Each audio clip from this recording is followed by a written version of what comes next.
A lively crowd swarms the kiosk. Amid roaring cheers, the young man beckons his assistant, urgently requesting a few items. Trembling, she slides the order into his hand and whispers a shaky "thank you" for his help. Together they erupt into triumphant cheers, high-fiving and whooping after selling every last share of stock. They plunge into the numbers, crunching them to reveal their true earnings after slicing away the initial costs. Their jaws drop as the number hits them.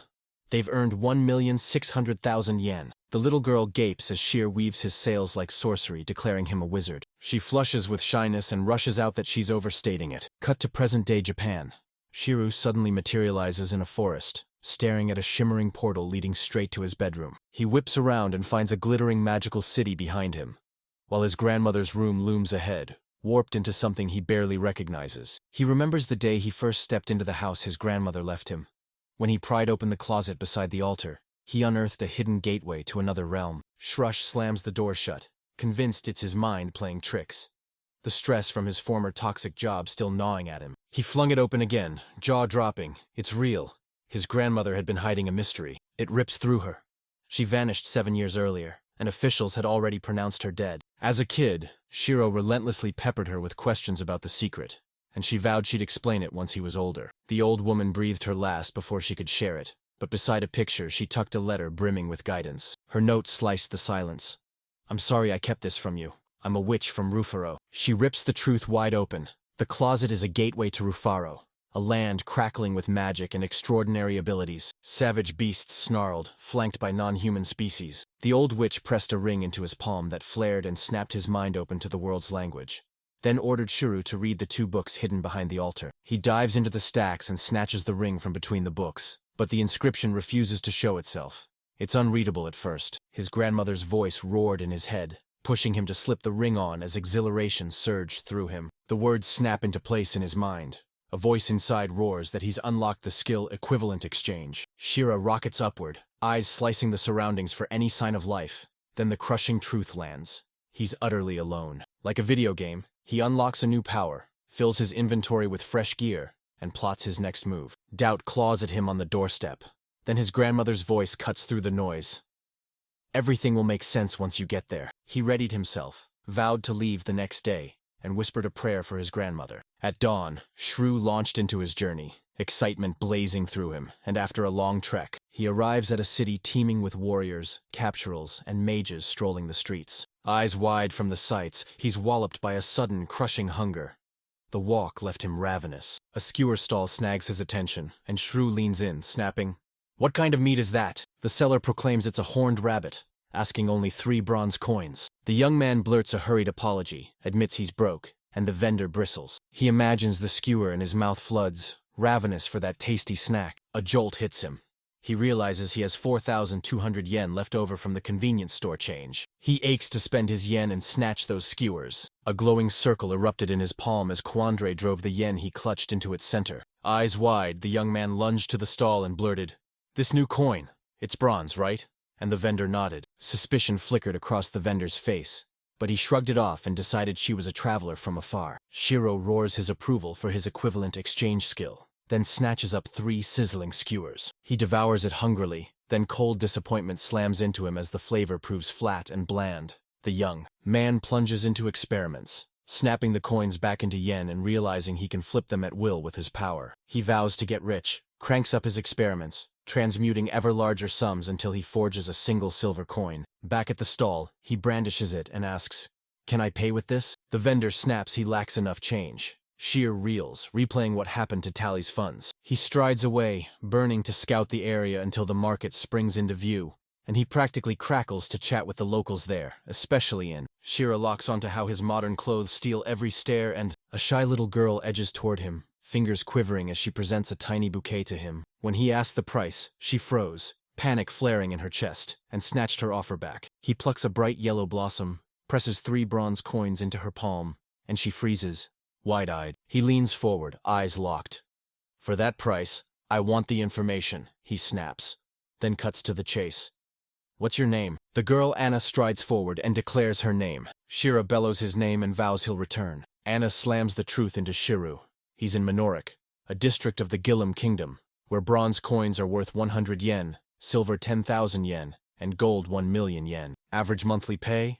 A meager 8 silver coins. Gold turns up so rarely it's whispered about like a myth. Even kids like Anna are blocked from selling unless they have the government's stamped approval. He snaps up another bouquet and pays on the spot, leaving her rooted and stunned. She swears to him, it's fine, and it snaps at him that a lone flower used as decoration just looks all wrong. Warm thoughts of him flooded her as she said his grandmother would love the blooms. She beams, offers to lead him to the government office, and eagerly strides ahead to show him the way. They arrive at a towering building and she jabbed a finger at it, eyes sparkling with excitement. Nerves tight, Shira blurts out whether being a foreigner will cause trouble, and Anna beams, brushing his fear aside and promising the people there are friendly. Hesitant, Sherry nearly jumps out of his skin when a stern-faced old elf pins him with a question in the office. She thrusts a form at him to fill out and rattles off his choices.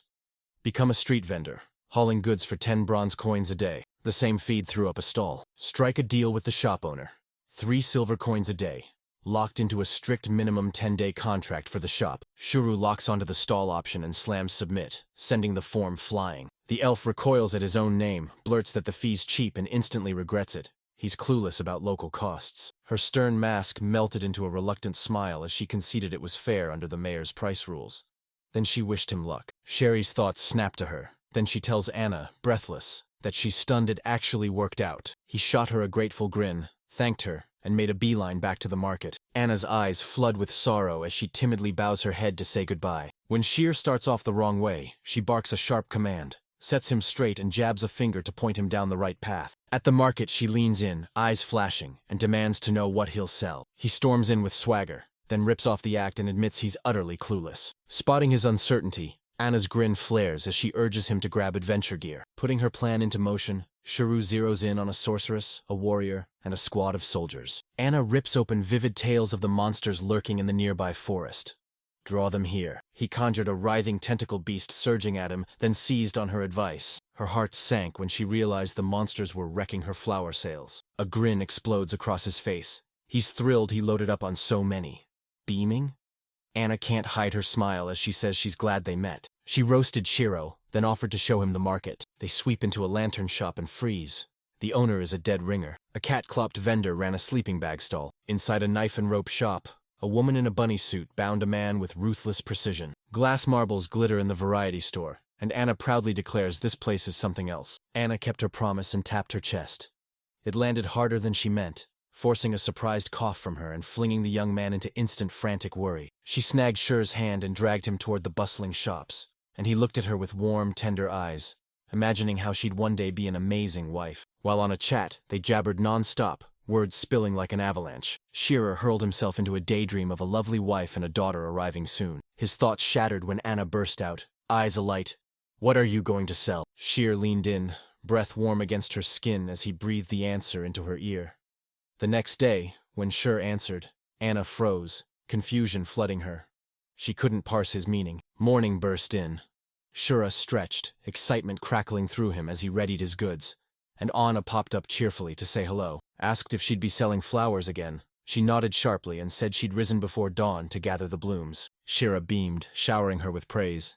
"These flowers are gorgeous. You'll sell tons." Hearing this, Anna's smile burst across her face as she revealed she was selling them to buy medicine for her mother. Bursting with energy, Anna shouted goodbye, and the woman replied that he'd catch up with her later. She shot off with her basket, pressing bright flowers into passers-by's hands, then barreled into someone and went sprawling. Tears sprang to his eyes as he bellowed encouragement at her, swearing he'd do his best too. His first customer barreled up and demanded, "What are you selling?" A puzzled look slammed onto the customer's face as the box was handed over. They flipped it, squinted, and wondered if it was a handmade creation. Shore snapped the lid and announced it was a matchbox, a tiny stick inside that bursts into flame. The customer and adventurer scoffed, insisting he'd never heard of a tiny sliver of wood that could burst into flames. Shiru struck the match across the box and a tiny flame leapt to life, the adventurer leaning in, first bewildered. He howled in amazement, stunned by what he saw, and set off a wild ruckus around them. Crashing to the dirt, the adventurer lay breathless and, awestruck, gasped, "How did you do that?" Cradling the match's eerie glow, Shira shrugged as if bored and fired. "You've really never seen anything like this?" He warned he'd show them one more time, began a tight heartbeat countdown, and at 0 struck another match, leaving the adventurer stunned again. A crowd surged in, magnetized by the adventurer's stunned reaction, every face gaping in shock. They swore it was sorcery, shouted magic, and labeled it a mystical device. Yet nobody had ever laid eyes on anything like it. Shiro pitched his product like a fired-up showman, assuring them it was shockingly simple to use, and customers grabbed the matches themselves, marveling as each one flared to life. Shiro's grin widened, triumph burning as his plan snapped into place. Roaming the market with Anna, he realized this world had never seen matches. So he sprinted back to his world, snatched a stash, and hustled home to sell them. The ancient elf from Markwood gaped. He hadn't seen anything like it in 250 years. And the lizard man nodded eagerly, eyes bright with agreement. That earlier adventure confessed it was incredible. Striking a fire from a rock dragged on forever, and the enchanted tools were maddeningly fickle. The adventure hammered home that those tools were brutal to haul. No witch came to help. Sparking a blaze turned into a slow, stubborn battle that dragged on forever. Shiro nodded smugly and burst into a speech, posing as a tech genius unveiling a game-changing gadget, declaiming those hassles were finished because he'd unleashed freedom. At the peak of the drama, he, dressed like Steve Jobs, thrust the tiny box skyward as the crowd erupted into a thunderous roar. He shouted, "Who wants to buy?" Someone immediately blurted an offer, but their words were cut off mid-sentence. The adventurer's grin snapped away, his voice icy as he demanded, "How much does the match cost?" Whispers raced through the crowd. Everyone guessed they'd cost a fortune. He braced himself and hurled the question at the adventurer. After a heartbeat, the adventurer guessed, 80 bronze coins. Shiro grinned, weighing his options. Pitch them as luxury items for massive profit per piece, or slash the price and rake in cash from a swarm of buyers. Plan 1. He'd scoop up the cash from every single sale. At first only a handful could afford it, but later a flood of buyers would pour in, and his take per sale would shrink. Bursting with excitement, he proclaims every box contains 40 matches, and to celebrate his new business, slashes the price. Just 5 bronze coins per box. He stunned everyone, igniting an instant avalanche of orders. Shiro snaps, "Keep the matcha bone dry, water ruins them." By the end, he'd served over 100 customers, leaving one old man empty-handed when the stock ran out. The young man bowed, apologized, and vowed to save him the first spot in line tomorrow. The old man snapped, fury flaring, and barked that he's only 120 years old. Exhausted, Chiru collapses onto the ground, eyes wide at the roaring crowd while dread for an even tougher tomorrow claws at her. Clouds gather overhead as the young man doubts he can keep up. A lone flower falls to the ground, and a fiery resolve ignites inside him. He won't give up. The scene snaps to Anna. She beams and scoops the fallen flower into her palm, like she always does. She explodes with her usual energy, keeps hawking flowers and shouting that they're a steal. A voice rips her name from the silence. She whips around to see. Shiru's jaw dropped as he demanded, "What about the shop?" And the owner fired back that they'd sold out and already closed for the day. It showers him with congratulations. But the instant Shrew asks about her sales, crimson floods her face as she tucks the flower basket away, and chilly, she confesses she's unsure. She stares at the motionless flowers, bewilderment knotting her chest as tears well in her eyes. Worry shoved her forward. She rushed over to check if the other was all right, and the other wiped her tears away and insisted she was fine. She rockets off, hell-bent on selling even more, but he clamps his hand on her arm, stopping her dead. Bewilderment floods her teary eyes as she stares at him while he pleads desperately for her to hear him. She explodes, shouting, "What do you mean?" He asks her to help him tomorrow, and she snaps, "Are you okay?" She grabs her, voice roaring with certainty. "He needs you. You're truly capable," and vows she'll pay her. Anna tilts her head at the offer. Then her grin erupts as she leaps at the chance to help, buzzing to team up with Shiru. He shoots her a grateful grin, and she brushes it off. "No need. I haven't sold a single flower." Her fingers dug into his hand as she snapped that she was the one who should be thanking him. He watches her with a warm smile. Her sincere thank you ignites a fierce resolve in him to work harder. Sheer asks if they can meet tomorrow. She keeps his hand locked in hers and answers with a bright, eager, "Yes!" They part ways, and he darts a sharp glance around, sweeping the shadows to make sure no one's watching. Coast clear, he yanks open a shimmering portal to his world and instantly buries it in shadow. He's kept it secret, terrified of being discovered. He realizes the closet's portal can snap open anywhere. Gossip gnaws at him. He steps through the gate, rushes inside, and immediately rips open his satchel to count his earnings. He flips a secret conversion switch and his loose change snaps into yen. 25,550 yen flashed from the day's sales. Stunned, he pressed that number up against his old job's pay and reeled. His mind races. If this keeps up, he'll never have to work another day. He pictures endless hours with a controller in hand, and his face buried in manga. Reality slams into him, Resolve hardens and he tears into prepping for tomorrow. Cut to Shiro prowling the supermarket aisles, eyes blazing as she hunts down every matchbox she can find. He stumbles onto them, locks onto the survival variants that shrug off wind and water, and reels. How did he never know? He snatches up a handful, eyes glittering as he plots to hawk them to adventurers and pocket the profit. The cashier freezes as a jolt of oddness hits him. He wonders if he's gone completely unhinged. Laden with boxes, Sure staggers. He'd badly underestimated how brutal hauling him home would be. A lightning bolt idea hits him. He'll use his conversion ability. In a world where he can call on another special skill, the young man hustles his shopping into a secluded corner and activates his spatial storage. Reality rips open like a wound, yanking Shiro into stunned silence. He hurls package after package into the shimmering maw, and when the last one vanishes, he whoops with triumph. He's made his very own pocket dimension. He remembers shoving every last thing into a battered backpack, and how his old job left his back aching. He knew he'd never have managed to lug all those purchases if they'd made him use a bag. Shiro's jaw drops. He can suddenly read every hidden detail of the item trapped in the giant magic circle, and doubts roar in his chest. Do his powers have any limits? And what is his grandmother up to? He stares at his hands as a thunderclap of realization hits him. He'll never have to carry anything again. He vows to hawk matchboxes for 4 more days, then he'll hunt down what to sell next. He flung his arms skyward and roared that with these abilities he'd become filthy rich. A little girl jabbed a finger at him, blurted to her mother that the odd man was talking to himself again, and the mother snapped, scolding her for pointing at strangers. Flush with shyness, she ducks her head and slips home. The day starts with Anna inside a modest brick house that looks utterly plain. Little Anna accuses us of buying her mother. A vase of flowers gleams on the windowsill while her mother lies in bed. Beaming, the woman asks if Anna is taking the flowers with her. Anna shakes her head. No. She's going to help at Shiro's shop. At his grandmother's house in the real world, Shira knelt at her altar and implored her blessing. Then he stepped through the portal with his heart soaring, ready to launch into the day. Anna strides through the city with a bright grin, and when she catches up, he blurts, "Hello, sorry I'm late." She replies, "I just got here." He corners her until she finally admits she'd hung back. She blurts that customers were already lining up. Only then does he spot several people packed around the shop. Anna whirls to him, excitement crackling to start, but he lifts a hand and says he still needs to prepare a few things. He watches a tidal flood of buyers clog the sidewalk, a human barricade sealing off every other shop. Years in his old job had hammered it into him. This was bad news. A fellow shop owner rushes up, shouting about the swelling crowd, and Shiro slams his palm down, vowing he'll sort it out. Recognition slammed into him. The man was the skewer stall vendor. The vendor barrels up to Shiro, eyes wild, and shouts he'd heard about the matchsticks but never imagined they'd be talking about him. He spots the stalled line where no one's being served and snaps, "Is something wrong?" Shiro tears into the mess at the other shops, and the merchant finally understands. His companions push their stall onto Shira, insisting she take it free today because it's farther away. Shiro asks if that's okay. The woman says it's fine. They're taking a break. Shiro thanks her, and Anna's eyes suddenly blaze to life. He snaps, "Is that the merchant's wife?" The man blurts she's his sister. She winks at Shiro, who freezes.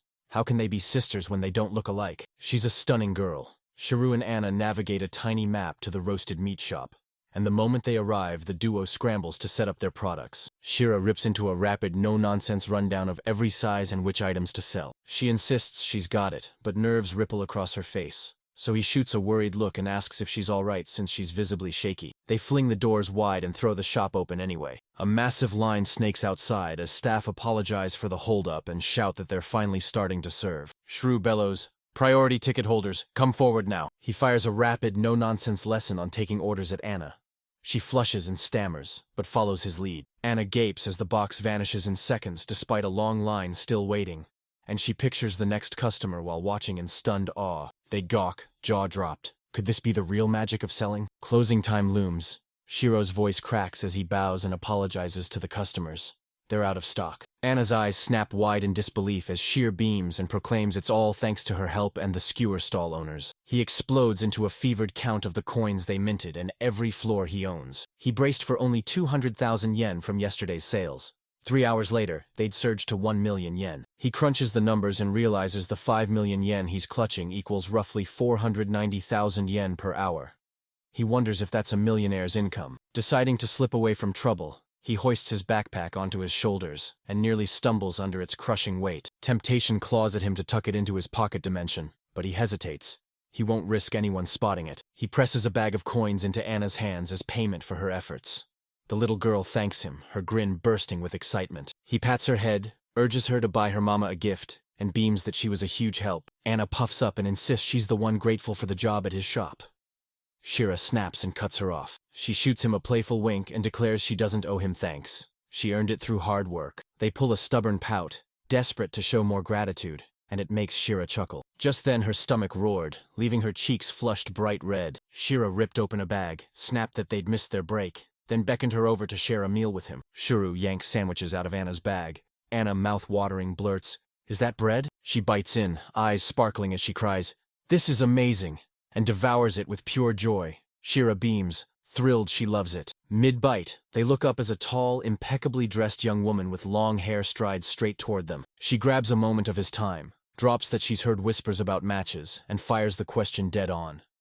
Was Shura the seller? He insists he was, then grimly admits everything's already been snapped up. She pressed a hand to her chest and snapped that she hadn't come to buy. She strode straight up to him and declared, "I'm Sankara, the mayor of this city." She blindsides Shuru. His jaw drops. He can't believe someone so young and stunning holds that role. They'd pictured a hulking, rippling tower of muscle instead. He stammered, forcing out, "What do you want to talk about?" Sankara hovered nearby as Anna watched every twitch. "Thanks, Shiru. You plunged your merchant skills deep into the city of Baoz." Sherry snaps, "You're the one who should be thanking me for letting you sell here." She crowns him humble, points out that most local merchants are a nightmare to deal with, and Shiro's left blinking, utterly puzzled. She blurted that he could help her. He froze, totally off guard. Then they slipped straight into conversation. As Anna Dozasov lies half asleep, dreaming of food, Sankara snarls that the city's isolation has twisted merchants into smug saviors who strut in like they're doing everyone a favor just by showing up. They gouge the market with inflated prices, while local goods sell for next to nothing, sending the city's economy reeling. Shuru's eyes widened as she drank in the woman's fiery vow to fix this by creating a market. After her speech, she shrank into shy silence beneath his stunned stare. Then someone slides a cold key into his palm, and his mind ignites with one burning question. What does it open? Sharu froze, baffled. Was this really the key to St. Kara's house? He can't dismiss the thought. She's not actually suggesting something romantic, is she? Then Sankara winks and announces it's her house key, and he staggers, utterly stunned. She presses, "What's wrong?" and he shrugs it off like it's nothing. Anam blurts out, insisting the mayor wants to live with Shiro. He's utterly baffled as Anna doubles down, declaring Sinkar wants to marry him. Sinkar's jaw snaps shut and she grits her teeth, cheeks flaming with embarrassment. She snaps back, fiercely insisting she's not single and desperate, and composure clicks back into place. She snaps back into business mode, leans in, and asks for a favor. A sudden voice cuts through the chatter. "Are you married?" Her face explodes into a blush and she whispers, "No." He jabbed at the empty house, shoved a key into his hand, and said he could use it to enter starting tomorrow. She insisted he sell his goods from the first floor. Startled, Shrew demanded, "Why?" And just as he'd suspected, St. Kara snapped that the other merchants complained they couldn't. Endless queues snaking out of his shop steamrolled his business. He nods, eyes soft with understanding. Sankara flashes a confident grin, beckons him over, offers to show him around, and promises he doesn't have to decide right now. They weave through the city's glow and stop at the house she'd offered. Silence crashes over them, both frozen as the moment hits like a thunderclap. Anna explodes into motion, celebrating the shop's opening, while a woman watches and wonders aloud if everything is truly fine, then quietly says she hopes they enjoy it. She leans in and snaps, "I have one more question." Anna leans in, breath warm at his ear, and whispers that the mayor's been wondering if he recognizes anyone with a red face. Sheer roars, "I get it," and blurts that he has no girlfriend, leaving the mayor beet red as she stammers that she didn't mean to ask that. The young man chuckled, grinning that he'd only been teasing, and Mayor Sankara, still red-faced, quickly pulled herself together. He pins him with a hard, serious stare and demands why he chose to sell his wares in this town. She snaps that it's a pocket-sized town, only 500 residents live here, and confesses, regret coiling in his voice, that he could earn far more elsewhere. Sure concedes she has a point. He's totally hooked on this place, despite only arriving 3 days ago. He gushes about Anna's tireless help with the shop and praises the mayor's kindness despite being a newcomer. The mayor's face lights up with admiration as the young man pours out his love for the city. A rush of warm smiles, the friendly people he met in Menore, hits him like a wave. Cast into another world with no clue about other towns, They couldn't imagine any place being more welcoming than this one. Sankara clutches her hands to her chest, tears springing to her eyes as she thanks Shiri, her voice trembling with raw gratitude for his kind words. Anna's jaw dropped as she gripped her in shock. He'd made a girl cry, and he scrambled out a frantic apology. "I didn't mean to." The mayor thrusts out her hand and says, "Call me Sankara." He clasps it and answers, "Just call me Shiru." Anna introduces herself to. They traded firm handshakes, and the mayor beamed, declaring she was thrilled to meet them. A chart slams into view, tracing Shiru's lightning-fast leap from a maxed exceller to shop owner in just 3 days. He sees his grandmother up in heaven, grinning wide and flipping him a cheeky peace sign. The next day he slams his signature onto a 1-month lease for the shop. 5 days later, Shiro bursts out the news. The stock's completely sold out, leaving the customers stunned. Now in a sharp suit and tie, the young man rips through his notes, eyes narrowing. He thought he'd sold enough to supply the entire city, and someone bursts in, grinning, to announce she's finished cleaning the shop. She urges him to rest upstairs again and pledges to do more, but he waves her off. He insists she's already done plenty. Disappointment knots in the little girl's chest as she watches the woman sprawl into his chair and arrange snacks on a tray. He whirls to hand them to Anna, and freezes when he finds her asleep. Half asleep, the little girl murmurs, mistaking Shiru for her father. He snaps to correct her, but when she asks for a hug, he scoops Anna up into his arms. Joy explodes in her chest as her father finally scoops her into his arms, and her mother does the same. They surrendered to sleep. Surprised, realization hits Shiru. Has he become a father figure? He drapes a blanket over her and vows she can ask him for anything. Anna lies asleep with a soft smile, and Shuri clenches his fists, swearing he'll give everything for her. On the 6th day of sales, Shiru finally lets Anna catch her breath. Racked by exhaustion and stunned that he'd forgotten how brutal solo work can be, he's barely holding on when the mayor strides in. He admits he's out of stock again. She sneers that it's no surprise from a seller like him, then lays out the real reason. He flooded the streets with wares, moving more stock than the entire city could ever need. The mayor slams her palm on the table and declares she's heard rumors that people are reselling his goods in other towns. Shiro wrestles with slamming a strict cap on how much each customer can buy. Sankara's expression hardened as she declared she'd come to ask a favor. Sensing the stakes, he beckoned her upstairs, leaned in, and pressed, "What's your request?" But first, doubt claws at her. Will she renew her membership in the city's Adventurers Guild? He dropped the name, Silver Moon, and the mayor's jaw hit the floor, stunned that he already knew so much. Shrew reveals he's been keeping a hawk's eye on the city. Many of his customers are adventurers, and the guild runs like an outsourcing company. They snatch client requests and hurl them to freelance adventurers, then drop the payment the instant a mission's completed. They stalk and slay harmful monsters, snatch healing herbs and mushrooms for medicine, and tackle a wide array of other tasks. Sankara snaps that Sonshru already knows it's simpler to just say Silver Moon is the city's only guild. She starts talking about the guildmaster, but her voice cracks and tears well up in her eyes. The guildmaster commands the organization, an imposing authority everyone obeys. Shar bolts upright, voice cutting through the room. Did something happen to the guildmaster? Silence stretched. Then the mayor revealed the flood had left everyone stunned. Sankara reveals the guild's coffers are empty. There's no money left to pay the adventurers. A cold dread spikes. What if they actually end up leading the city? Shur nods, horror washing over him at how catastrophic that would be. The mayor declares she already has a plan, her go-to move whenever the stakes skyrocket. The mayor slams the podium and declares the capital's Adventurers Guild is moving in to open a branch right here. She's always refused to lift a finger for Silver Moon. Shira suggests that, with how things stand, accepting the capital's offer might be their best shot. Sankara beams, thanking him with bright, grateful joy. When Shuri shoots a glance at her, he spots her silhouette, blood slamming to his cheeks, yanks his eyes away and stammers that it's no big deal. The mayor warns, if she agrees to the request, the capital's guild will descend to decide whether to open a brand. She pressed Shrew to reveal the matchboxes to them. He shrugs it off, insists he's fine, and shoots back. What's the problem? Sankar gasped. I've never seen anything like them, not even in the capital. And he gapes, burning to know where he got that item. Sheer falters, stumbling when his response lands. She winced, apologized for prying, then warned that if Shira seizes a monopoly on the product, the guild's interest will surge. Shear's eyes blaze as he declares he must seize the capital guild's attention to succeed. Unease claws at the mayor, but another woman flashes a confident grin and vows to bring something that'll blow even her away. Sankara Kalsam, gentle and painfully shy, whispers a solemn vow to repay the favor. The next day, Anna storms into work, sees concern carved on Shira's face, and snaps, "Is he okay?" He zeroes in, hunting for a hook that'll snag the guild inspector's attention. He rockets to his feet, eyes burning with determination, and tells Anna he has to go to St. Carr's house. When he steps in, Sanka freezes, struck dumb by Shiru's request, and snaps, "Are you serious?" Shira announces his dream to become an adventurer and begs to join their ranks. Everyone's grilling him.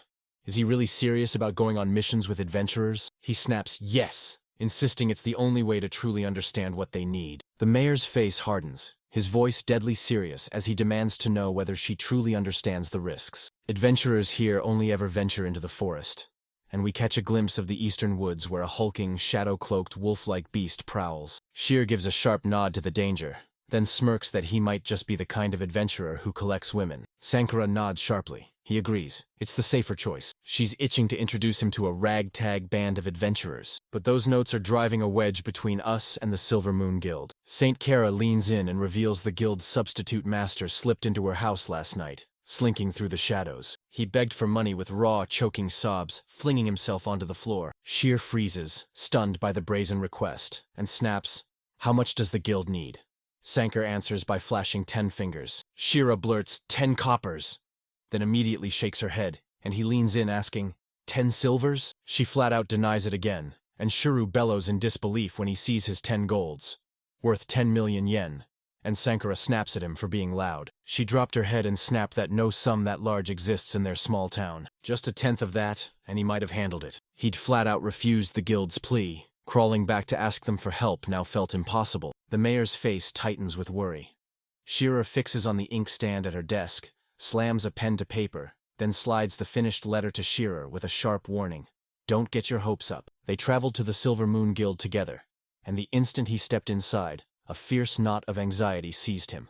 His very first visit. He steps inside to find the room a chaotic wreck. Then an adventurer explodes forward and hammers him crashing to the floor. The warrior roared that Shira was fresh meat here and demanded he show respect to his elders. Shira claws himself upright, croaking that he's a merchant, not an adventurer. The adventurer kept menacing him, sneering that because Shrew was a wealthy merchant, he should learn to value every punch. Shira slips away, a hot ache of "this shouldn't be happening" burning in them, and strides straight for the door. Once inside, he calls out for permission to enter, then sweeps the room with his eyes. It's empty. He suddenly senses someone nearby, calls out, "Who's there?" As a soft cry answers, strides over and announces he carries a letter from the mayor. The person replies. Shuru reaches out and lays a gentle hand on her shoulder, asking for permission and saying he needs to talk. The rabbit-eared girl with a long ponytail spins to face him, ears twitching and her ponytail snapping behind her. Shock pins her. She doesn't know Shuru or Yelves, and she snaps, "Who is he? How long has he been standing there?" Doubt claws at Shuru. Does she truly belong in the guild? She keeps screaming, demanding to know why he dared lay a hand on her. Still yelling, she blurts, "Does Shira have a crush on me or something?" She warned him, voice like a blade. One command and the girl from Silvermoon could summon 1,000 battle-hardened men. She sees herself at the helm, barking orders as her revolutionary army surges into battle. Shiro yanks her back to reality and barks, "Anyone else here?" She grudgingly admits others turn up sometimes. Yet with stubborn fire vows, she's the only one who can beat him. She flailed her arms, bragging a single punch from her could shatter stones. Shira pins her with a disappointed stare, already thinking this one will be a nightmare to handle. He cuts her off again, snapping for the substitute master's location and ordering her to summon him, and she reluctantly admits she could call him. Then she drops the bomb. She's the guild's substitute master. Utterly stunned, rabbit-eared Immel replayed the wild chain of events that hurled her into becoming the new guild master. Everything erupted because she was the last one standing. Another girl had been there. The moment the old master bolted, she vanished too. Stone-cold drunk, Immel slams a bottle down and blurts to Shiru that the two were secretly together, roaring that they never realized she'd figured it out. It began with them stealing secret kisses in shadowed corners. They brazenly paraded their romance in the master's room. She erupted into a flurry of curses. They wanted them ruined, stripped of everything, ambushed, and dragged into slavery. Emil snarls that the former master reeked like a mangy dog, and Shira reaches out to soothe her, insisting she did everything she could. He asks if she's done unloading her anger, and she teases that it was sweet of him to sit through her 5-hour grumble. Cheeks blazing, she starts unbuttoning her shirt to repay his kindness, then freezes and questions what she's about to do. Amel buttons her shirt in a blur, locks eyes with him, and snaps, "Do you have a task you need to complete?" Shore thrusts the mayor's letter into her hands. The instant Emo finds out who sent it, she lashes out, unloading a blistering torrent of insults. Sherry strains to follow his grandmother's words, and when each sentence slips past him he suspects her ring has broken. He dares her to spin a wild tale, and deciphers Miss Sankara's letters, the mayor of Minor, making every line crystal clear. Imel keeps ripping into the mayor, branding her a stupid, heartless woman. She yanks the letter from Shira's hands, snarls that if it's from Sankara it must be destroyed, then rips it to bits. Shouts erupted and stunned faces froze as Emil thundered that cheating, true betrayal, was unforgivable. She spins toward him and snaps, "What ties you to Sankara?" Rage boiled in her veins when the mayor rejected Silver Moon and installed another guild in their place. That's why she'd weaponized the mayor,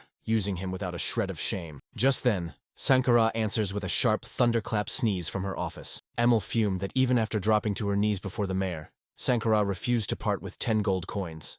Furious, Sankara called Shirumin. Shiro dives in, trying to calm the room, declaring the money at stake was massive. Sankara was already wrestling with darker worries of his own. Suddenly the girl whirls to Shuru, snapping at him and demanding to know why he's defending the mayor so fiercely, and if he has feelings for Sankara. Tears streaming down her face, she confesses she still loves the mayor and sees her as her best friend. Shira abhors insults. To her they're unforgivable, especially when aimed at a close friend. Ima swipes away her tears and chokes out that without the money the oldest man suffered, and she doesn't know what to do next. The young man grins and tells her he'll let her off for ripping up the letter now that she bared her feelings for the mayor. Cher pushed a handkerchief into Emo's hand and declared she has a favorite to ask the guild. She shoots to her feet, tips her hat into place and snaps, "What do you need?" He throws himself forward and declares he wants in.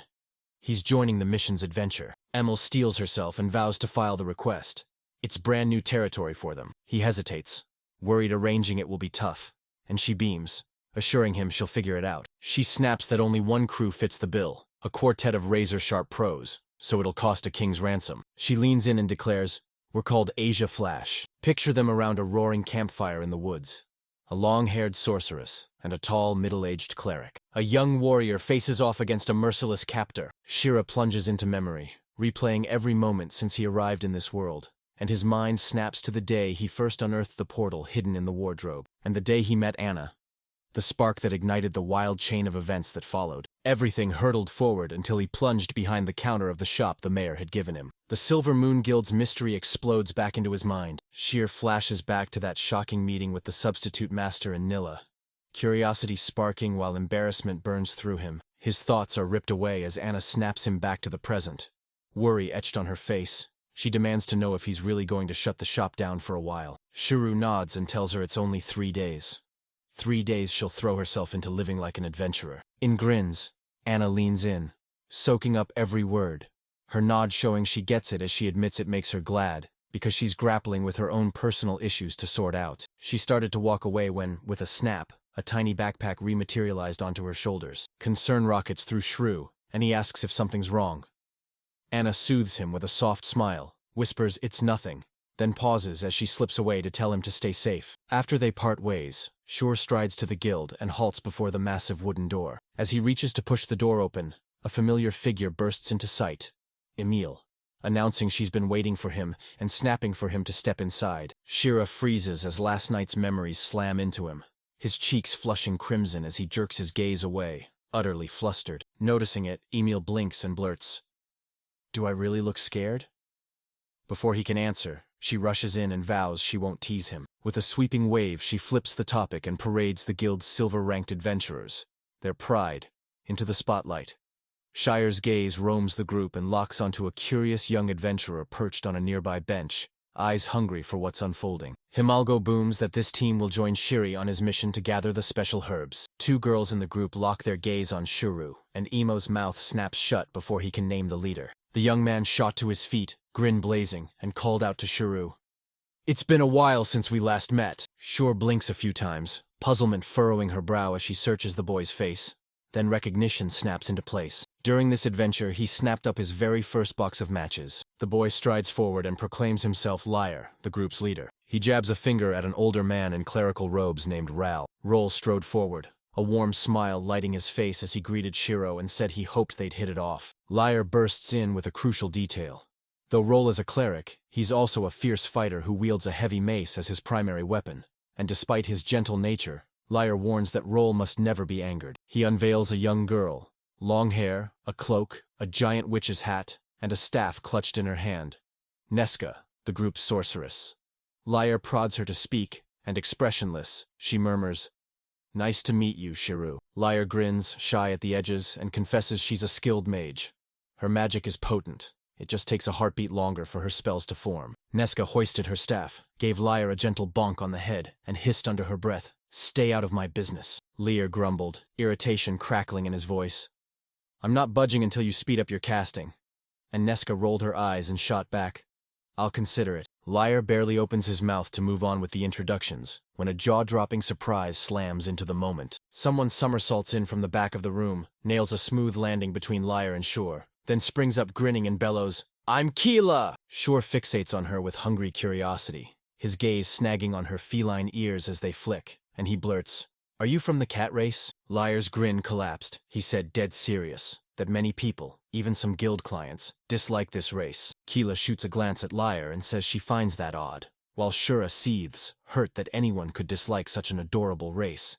Hearing this, Keela beams, strikes a pose, and confesses his words made her blush. Lear puffed with pride and crowed that Killa was the group's scout. He leads them, sniffs out traps before they spring, and runs all the recon. Keela's grin explodes as she boasts she fights with a bow and dagger. Shiro grins and calls it impressive, and she beams with pride, like flashes a confident grin, and declares he hasn't witnessed much yet. He locks eyes with her and snaps that she's the quickest at slipping away, and the cat cradled in her arms huffs, insisting he didn't have to bring that up. The guild leader slammed his palms together, barked to the group if they were ready to leave, then locked onto Shiro with a hard look and demanded, "Are you prepared?" Shiro erupts, "I'm ready."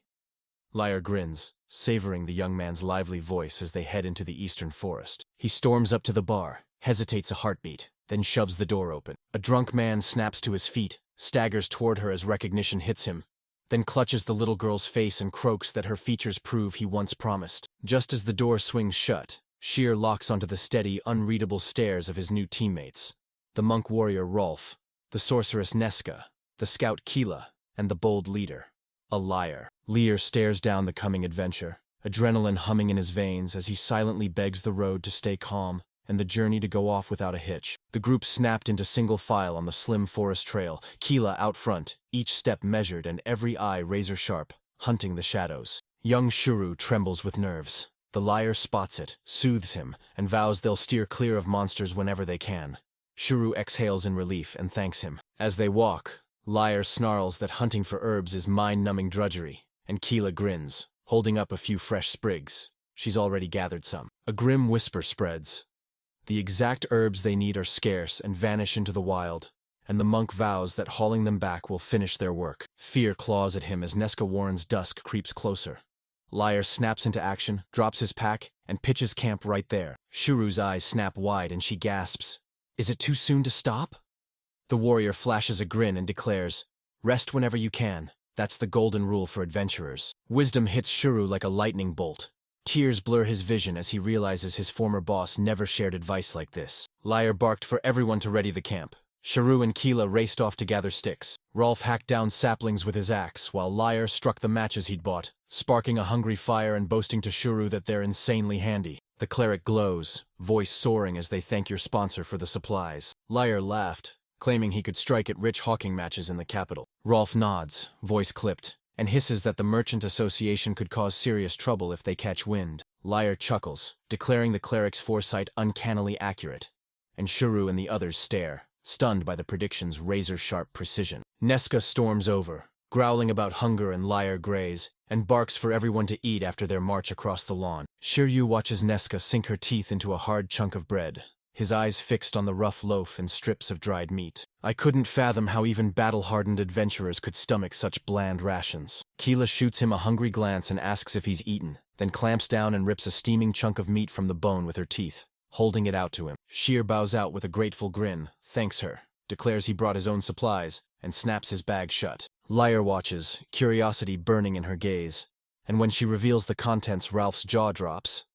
The leader can't believe it's actual food. The group gawked, jaws dropping, as Shiro pulled out canned goods, instant noodles, and an assortment of cookies. Nesca gulps as Liar snaps, "You gonna eat the whole thing by yourself, Sheer?"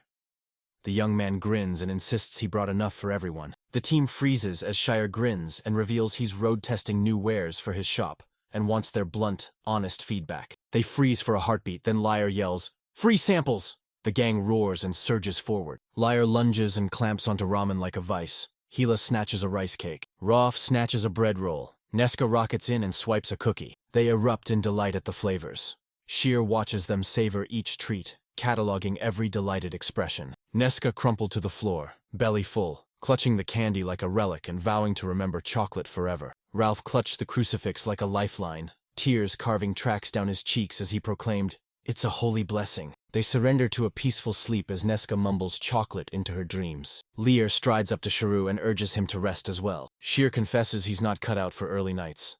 Liar immediately offers to keep him company with a chat. The young man locks eyes with him, unwavering. While Shiro stares at his reflection in a teacup, he notices the adventurer skips sleeping bags. The adventurer later says he travels light to stay razor fast if danger strikes. Liar swaddled the sorceress in a blanket, murmuring that one blanket won't fend off winter's bite, but piling on more would only drag them down under the weight. He huffs, desperate for a storage skill, and the instant it's mentioned he shaves butter into his tea. Curiosity blazing, he leans in and fires off questions about this space storage ability. Liar drops the bomb. It's a rare gift, held by only 1 in 100,000. Liar drops that an ancient dungeon hides a book with that skill. And Shira pins a calm smile, swallowing his shock. He already wields it. He shrugs and offhandedly asks the warrior what such a find might fetch in Liar, genuinely puzzled by the question. He wondered aloud if it could hold a carriage's worth.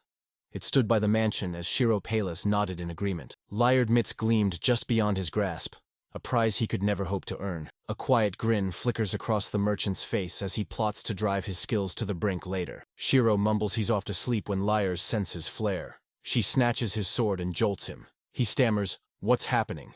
And she silences him with a single urgent gesture. He jolts Keela and Ralph awake and snaps at Shiro to rouse the sorceress. The leader senses something closing in. He steeled them for the monster's savage onslaught. Liar freezes, heart slamming as the sorceress mumbles chocolate in her sleep. Sheer yanks her out of her candy dreams, barking that it's urgent. Nesca jolts awake, blinking into her usual blank stare. Killa sniffs the air like a hunting hound. Lear notices and snaps, "You pick up anything?" The scout's face twists into a grimace as it bellows a warning. The wind has swallowed the monster's scent. Ralph's eyes narrow as a cold realization hits him. This beast is smart. Lear snaps at drowsy Nesca to ready a spell, yanking her awake against the pull of sleep. Before she can make a move, a thunderous crash rips through the silence. Startled mid-spin, the warrior snaps into a fighting stance, his eyes going wide as a massive killer bear lumbers toward them. Lyra's jaw tightens as she grimly declares their silver-rank team stands no chance. Shearers shudders at its towering bulk, and the leader urgently urges them to retreat. Ralph cuts in, voice snapping that escape is futile. Only Killa, with cat-like agility, could slip away. Killa falter, arms refusing to ditch her comrades. The cleric proclaims the fight hopeless. The scout lets out a terrified squeak, and Liar remains eerily calm. The bear roars, coiling to spring as they scramble to decide their next move. Ralph Grayley throws out, "Someone's gotta be bait!" Lyra snags his tension like a flare and sizes him up, treating every spike as a test that lays him bare. Snag the wide-eyed newbie or the hesitant non-adventurer. Signing is dead certain he'll be chosen. Liar clamps a hand on his shoulder. He steels himself, bracing for an apology about being sacrificed. Liar Shocksome barked for him to bolt with Nesca and Kilo, while Liar and Rolf threw themselves at the beast to draw its fury. Stunned, Lyra blurted an apology to Rolf. The cleric only grinned, shrugged, and told her not to fret after their long journey. She rips open what their choice meant just as he starts to speak. Nesca rockets forward, vowing to fight too, but the warrior yanks her back and snarls that her slowness will drag them down. He boasts he'll dazzle her in his final moments. Liar grins at the sorceress and urges her to step back. She mutters, "He's a fool," eyes glued to the ground. He steels himself and asks Ralph to be ready with a healing spell if he survives the first hit, and the cleric nods, wishing him luck. Liar's eyes burned as he declared, "I'll set the trap. The moment it springs, everyone bolts." Keela's eyes shot wide and she barked a warning. Something was creeping up from behind. Doubt claws at Liar. He can't bring himself to trust her. He stares into the shadowy forest, and the truth slams into him. She's right. They're boxed in by 2 killer bears, their roars booming through the air. Nesca reels backward as the leader roars for her and Keela to make their escape, and Raoul answers, vowing he and one other will hold the line. Anna shudders and refuses, declaring there's no way out. They're doomed to perish. The monsters charge, slamming together into a crushing wall that pins the group in a deadly corner. Shear's heart hammers. His grandmother's voice surges into his head. Never lose hope, even in the darkest times. He dives into his backpack, and a stunned Liar blurts, "What are you up to?" The warrior screams for him to flee, but Shear plants his feet and stares down the killer bear with raw courage. He flings something at the beast, which freezes instantly, its body snapping rigid mid-motion, like an unseen force gripping it just before explosives detonate. Fireworks exploded, blasting the beast into stunned silence while the group gaped in total amazement. Seizing the chance, Sherry hurtled at the monster, bellowing that the bear will wish it had never crossed his path. He snatched a spray and blasted it straight into the animal's face. The Numbere faltered, then lunged. Awestruck by the spray can's power, Liar edges in and blurts, "Is this some kind of magic?" Shiro grins and declares it's just a special tool, holds the can up and explains. Then the second it's opened, a deadly poison billows out. The merchant pleads, "Use this moment, escape now," but Liar barges in and cuts him off. They demanded to know whether the poison struck the monster's eyes and nose. If it did, they wouldn't let this perfect shot slip away. They catch on in a heartbeat and spring into action. After a brutal, all-out fight, they crushed the monsters and roared their victory from the forest's shadowed heart. Liar barked that they must carve up the bear meat now and casually finish off any threats with lazy, effortless motions. Shira pounces on the moment and goads Liar with a wicked grin. "You're head over heels for Nesca, aren't you?" The warrior and sorcerer's cheeks flare crimson, flustered and sputtering as they demand to know what Shiro means. He throws Liar's words at them. He only wanted to impress a frightened girl. The leader scoffs and snaps the topic shut, shoving everyone away from it like it never happened. They ghost through the night, harvesting meat and other prized bear parts for the market. Ralph storms forward to lead the monster dissection, barking orders as he hands out jobs.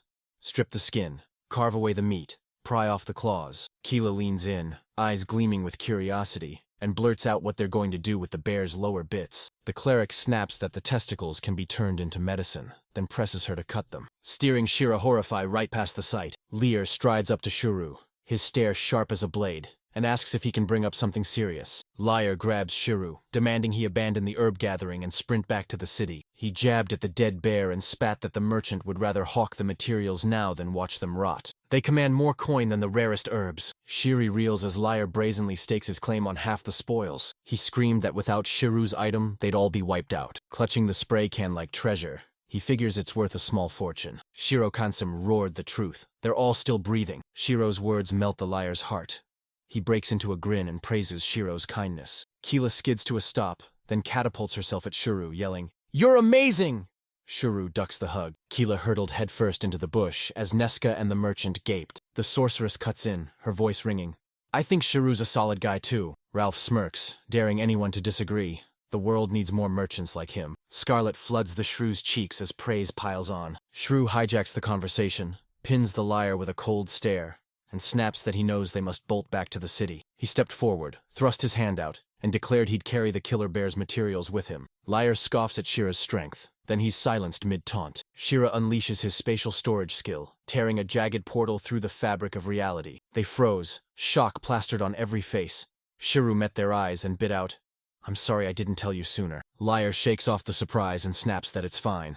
They owe him their lives anyway. As Shur braced to bolt, Liar slammed him to a halt. He roared that, thanks to his storage ability, they had to press on with the mission. Shira can't even argue. She's hauled through 2 more days at adventure before they finally tumble back into the city. She snaps yes and erupts into a jubilant grin, thrilled to see Shira again. Liar curious blurts, "Is that your daughter, Shura?" Shura bristles and snaps, "No, she's just my shop assistant." The warrior strides forward and declares his name with a warm, steady smile. Shira thrusts the shop key into Anna's palm and snaps, "Wait here." They race toward the Silver Moon Guild, ready to bring the mission to a close. They burst inside and find Emo collapsed on the floor, tears pouring down her face as she begs a man for more time to scrape together the money. They thought the job was a done deal. Then the unfolding chaos yanked them right back in. He roared at Immel, "You've been promising the same thing for months. I've waited so long and I won't let it slide this time." She storms back to Liar and demands who that man is. Liar blurts, "Gerald," a materials merchant tied to the guild's old leader. The young man strides up to Gerald, locks eyes with him, and announces his name. He presses them for a talk, desperate to unravel what's really going on. Gerald whipped off his hat, greeted him with a cold nod, and declared he'd lent the guild 10 gold coins. With the debt unpaid, He's staking his claim on the building as security. He thrusts a Silver Moon Guild contract forward. Emo's gaze drops as Gerald snaps that without the money he'll seize the property and claim every inch of the surrounding land. Gerald insists that selling the building and land together would wipe out his losses. He thundered at Emo. "Bring the property deed this instant!" She plants her feet, voice like iron. "I won't do it. Not for anything." And he snaps. "Why cling to that role when the guild already left you behind?" He snarled they should drop it. No hope remained. Ema snaps her head up, eyes blazing and jaw set, ready to lay it out. This isn't just about duty. Shuru and Lyre watch, dread tightening their throats. Amal confesses that, branded a half-red and shunned by nearly everyone, the Silver Hoon Guild was the... Right then, belonging crashed over her. She was part of something bigger. She rewinds that chapter in her mind, soaring highs and gutting lows, and proclaims the good times outweighed the bad, her gaze soft but unshakable. She vows she won't let it go. Determined to pay any price, she steels herself. And when Shuru sees that resolve, memories flood him too. She remembers 5 years back when his family descended on his grandmother's house. 2 years after she vanished without a clue, gaps gnaw at his memory. He can't recall everything, but he can still hear his mom declaring she'd sell the place. Clinging to it made no sense. The words hit her like a punch. She collapsed to her knees, pleading with her not to. Every memory of his grandmother lived and breathed inside that house. Shame slammed him for making a scene before everyone, and all the relatives froze, gaping at his outburst. Sheer storms forward, primed to act, while a stunned Lyre blurts, "What are you gonna do?" Gerald snapped that feelings don't cancel a binding contract. She has to follow it.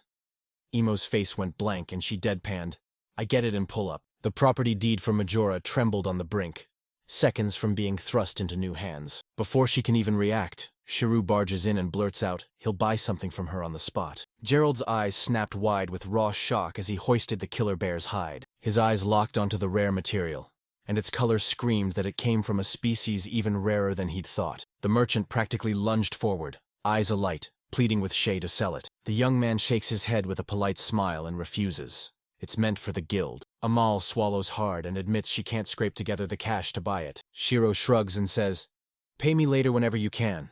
No rush." Lyre's heart surged at Shuru's kindness. He mirrored him on the spot and tossed the very same deal into the ring. The warrior barked, "Emil can settle up later." She stammered, eyes sparkling with joy, then gratefully embraced their generosity. Gerald whirls to Emo, leaning in and pressuring her to sell him the hide for 32 gold coins. She scowls and refuses outright, insisting it's worth exactly 36 coins. The merchant stalls, jaw tight as he counts the cost with trembling fingers, and after a fierce round of haggling the guild's debts are wiped clean.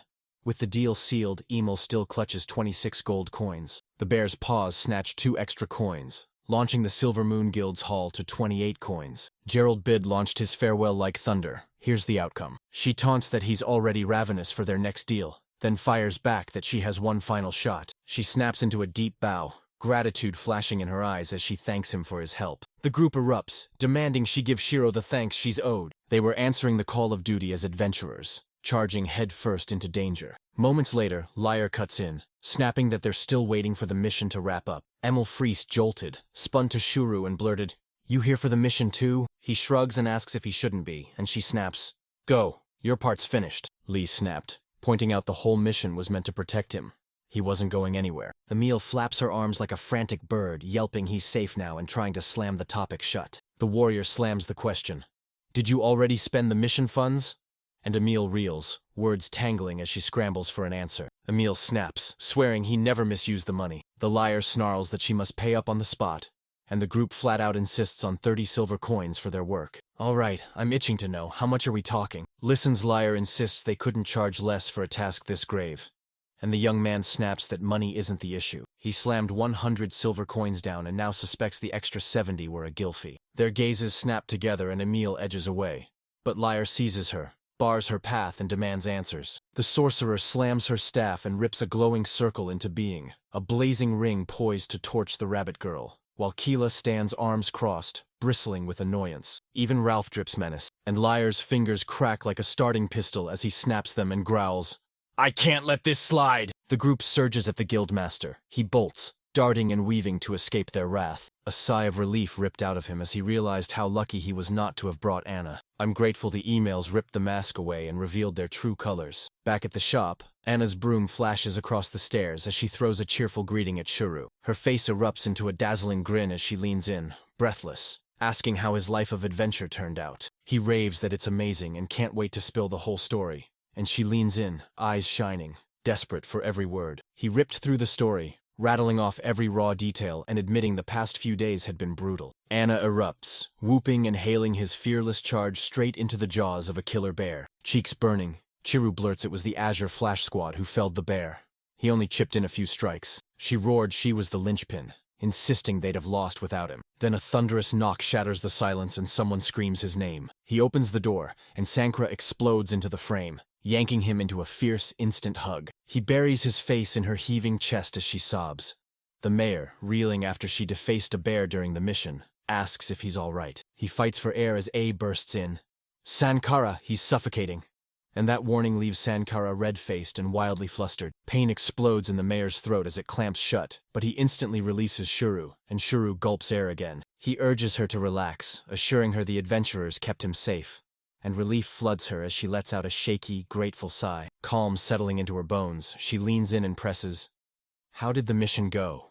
Did you score anything valuable on your run with the Azure Flash? Shearer snaps yes, and adds that if the supplies land on time, everyone will swarm to check them out because he's set to blow them away with the new items. The mayor, serene and unshaken, repeats himself and confesses to Shira that he no longer has to hide what he's really done. She leaned in, voice low, probing whether his storage ability was merely a skill or a one-of-a-kind object. She reappears white as a sheet and desperately tries to dodge the question. Someone asks what she means. Sankara grins and admits he can't fool her, and she says the talent's rare, though she's crossed paths with others who share it. That's how she cracked it. And she says the instant she laid eyes on him, she began sending something. Shirov's gut screamed. She could tell he wasn't the same. At Nietzsche's corner, the young man was right, and he asks if this was a woman's instinct. The mayor snaps, no, then grins and admits she set him up to test a hunch. She never actually knew anyone else without an ability. Her brow shot up. How did he already have that many matches from the very beginning? Shira pauses, mind racing, then erupts into a sharp, surprised yell. Sanka pressed against Patz's shoulder, voice low, warning that business is full of liars and urging him to guard his secrets tighter. The young man admits he was sloppy and vows to keep razor-sharp focus from now on, dead set on never repeating the mistake. Sankara leans in and fires, "What new items are you planning to sell?" And Anna can't resist piping up, "I'm curious too." The shrew leans in, shrouded in secrecy, then snaps a hidden item into view. The mayor's jaw dropped, shock pinning him in place. This was actually real. Soon after, Sanka throws her arms wide, stretching like a conqueror, and roaring with relief as she celebrates 3 straight days of booming business. Just then, Liar bursts into the shop, tosses out a breezy, "Hello," and asks if things are going well. He storms through the shop, checking its progress after the mission. Then Meska slides in behind him and sends the merchant a quiet, warm wave. The warrior barked a rare compliment, praising the shop's immaculate order. Shira proclaims Anna deserves the credit for tidying everything up recently. He watches them a beat, then zeroes in on the sorceress as she shyly tugs at Liar's sleeve. Watching them hack in perfect sync, it's obvious they're dating now, and I'm totally stoked for them. Liar, tinged with jealousy, blurts that M told him a heavy hitter from the Adventurers Guild is coming to the city. The merchant nods sharply and affirms it, his voice hard as steel. Lair declares he hopes it's a trustworthy guild, and Shiru's curiosity snaps to attention. He pins the adventurer with a hard stare and fires, "Are some guilds crooked?" Liar snaps, "Yes," and warns that even the mightiest guilds can be stained by rotten reputations. The warrior proclaims his titles, Fang of the Venom Dragon and Devil's Trident, but spat the verdict. Rotter's Labyrinths are the worst. Meskin nods. Anna jolts, memory snapping into focus. Sankara had mentioned this guild earlier. Silence crashes down as Shiro pins the mayor with a fierce stare and snaps, "Did you know about the guild's bad name?" Liar admits she may not have. Even as an adventurer, he couldn't pry that kind of news loose from a tiny town. Shiri scans the silent air. No phones, no social networks, and grips the truth. Gaps in information are just how things work here. He bristles as the guild approaches, fearing they'll ignite chaos, and clings to the desperate hope that everything holds, especially for St. Chorus. Anna's voice sliced through the talk of the guild representative's delay, as she stared him down and snapped, "Are you lost?" Shira suspects he's dragging his feet getting here. her face a calm mask as she says he could just be doodling, though the route from the other city looks simple enough. Maybe it's not true, but Sankara has been staking out the city gate since yesterday. The kid blurts he'd love it if he showed up soon, and sure agrees. A bell shatters the calm, declaring the afternoon over. Shira tells Anna they're finished for the day, and the girl nods. The young man sends his cheerful customer off, key clutched in hand, convinced it's still early despite deciding to close the shop. As he reaches for the lock, sudden knocks hammer the door and he throws it open. He spots a long-haired girl in uniform, twin swords at her hips. Her steely gaze pins him. She inclines her head, apologizes for being late, and asks to see the item. Shine beckons her to look around freely, then snaps a matchbox open in a flash. She watches, riveted, and he leans in with a grin, daring her to try it herself. A gleam of excitement ignites in her eyes, and her face erupts into a radiant grin as she squeals she's heard rumors about this product and calls it incredible. Wanting another package, she snatches it and fires off. "What's this?" Someone replies it's a survival blanket that banishes the cold far better than any regular blanket. He wraps her in it, memories exploding of the adventures and the mayor standing wide-eyed as they first marveled at it. She beams, astonished that something so thin can still wrap her in such cozy, unexpected warmth. She jabbed a curious finger at another item on display. Sure snapped. That's a collapsible water bottle. He eagerly parades more products while she leans in, soaking up every detail. She thanks him for the explanations, and, apologetic, says she must go. She's late for an appointment. They bolted out, tossing a breathless goodbye and leaving Shiro and Treat behind. Days later, Anna barrels into the shop, shouting Shiro's name, her frantic stare freezing the young man in his tracks until he can only blurt, "What's wrong?" Sanka drifted through the city when a stranger stepped into her path and demanded, "Are you the mayor?" His voice cutting like metal, his stance radiating pure menace. He drops the truth that he's an inspector from the capital's Adventurers Guild. And a cold shiver rips through Sankara as she instantly senses trouble. Sherry Wayne Anna sprinted to the meeting spot, and the young man, who'd been expecting this rendezvous later, was stunned it was happening so soon, since Sankara had planned to sweep him through the city and market first, then stop at Shiri's shop. They reach the spot, then the scene flips, hurling them straight into the unexpected. Shore plunges into a shocking scene as Anna barrels up, breathless and fierce, shouting that they need him right now. Inside the Silver Moon Guild, he storms in to find Sankara sick and doubled over. The Azure Flash Adventures grim-faced, a shadowy figure turned with his back to Shiru, who wonders if it's the inspector. Sankara leans in, whispering like a blade that the man's a nightmare to handle, and urging Shiru to steel himself and stay calm. Even if provoked, Shir spots the tremor under her words and moves to soothe her, flashing a confident smile honed by past clashes with difficult people as he locks his stance and refuses to budge. Relief flooding her, Sankara thrust Shuru before Gabis, the capital's guild inspector, who, with a steady voice shot through with tension, hailed Shuru as the city's pride. He barrels in and greets Gabby with Anna right beside him. The inspector scoffs, convinced he's facing a battle-hardened merchant. A sneering voice spat, "You're just an inexperienced kid Shuru hired," and Anna recoiled, cowering with terror. Shir pins a grin to his face, choking down the burn of irritation. Gab sweeps his gaze across the Silver Moon Guild, growling that it's filthy, and that demi-humans can't even clean properly. Thiel snapped back, rage boiling in her veins, insisting she cleans daily in her spare time. Gabby scoffs, laughter like ice as she taunts Sankara's efforts. Sankara watches, rage coiling in her veins, barely held in check. Gabby's ads blast the message. Humans who can't work don't deserve to live. Rage shook Keela and Ale, and the mayor barged in, flipping the conversation and offering to showcase the man's shears. The man scrutinizes the matches, and for the first time genuine admiration flashes across his face. This product's craftsmanship shines so bright it sparks a hopeful grin from 10 kroner. Gebasoon flings the mapstick to the floor without care, drops into a chair, and roars that he'll set up a Labyrinth Marauders branch in the city. Sankara's jaw drops as Al slaps the blame on him for dropping the matchstick inside the guild, and Gabas just shrugs her aside. The inspector slams his demands down. Only his guild will be allowed in the city, and every rival must shut their doors immediately. He leveled a cutting glare at Ale and snapped, "Got anything to say for that weak, tiny guild of yours?" The rabid girl snapped to object, insisting its name was Silvermoon, but she was rudely cut off and told the name didn't matter.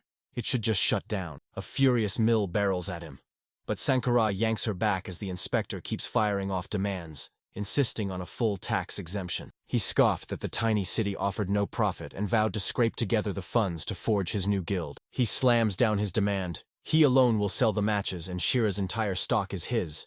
Then, with a smug grin, He flings boxes onto the table. Shrew fixes him with a sharp, puzzled stare, trying to wrench his motives into the light. Gibis leans closed in on the young man, sneering that he wasn't a merchant and taunting him as a fool.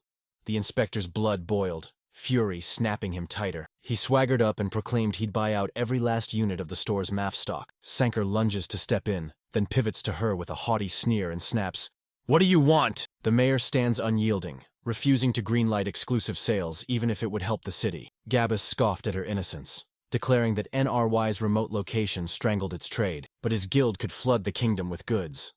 A greedy smirk split his face, profit blazing in his eyes as Shuru watched. Shuru crosses his arms, admits the offer tempts him and declares he's not interested, then points sharply to the ledger. There's a stock limit, and he won't hand his entire inventory to one guild. Sankar lets out a relieved sigh and declares he won't allow the branch in the city.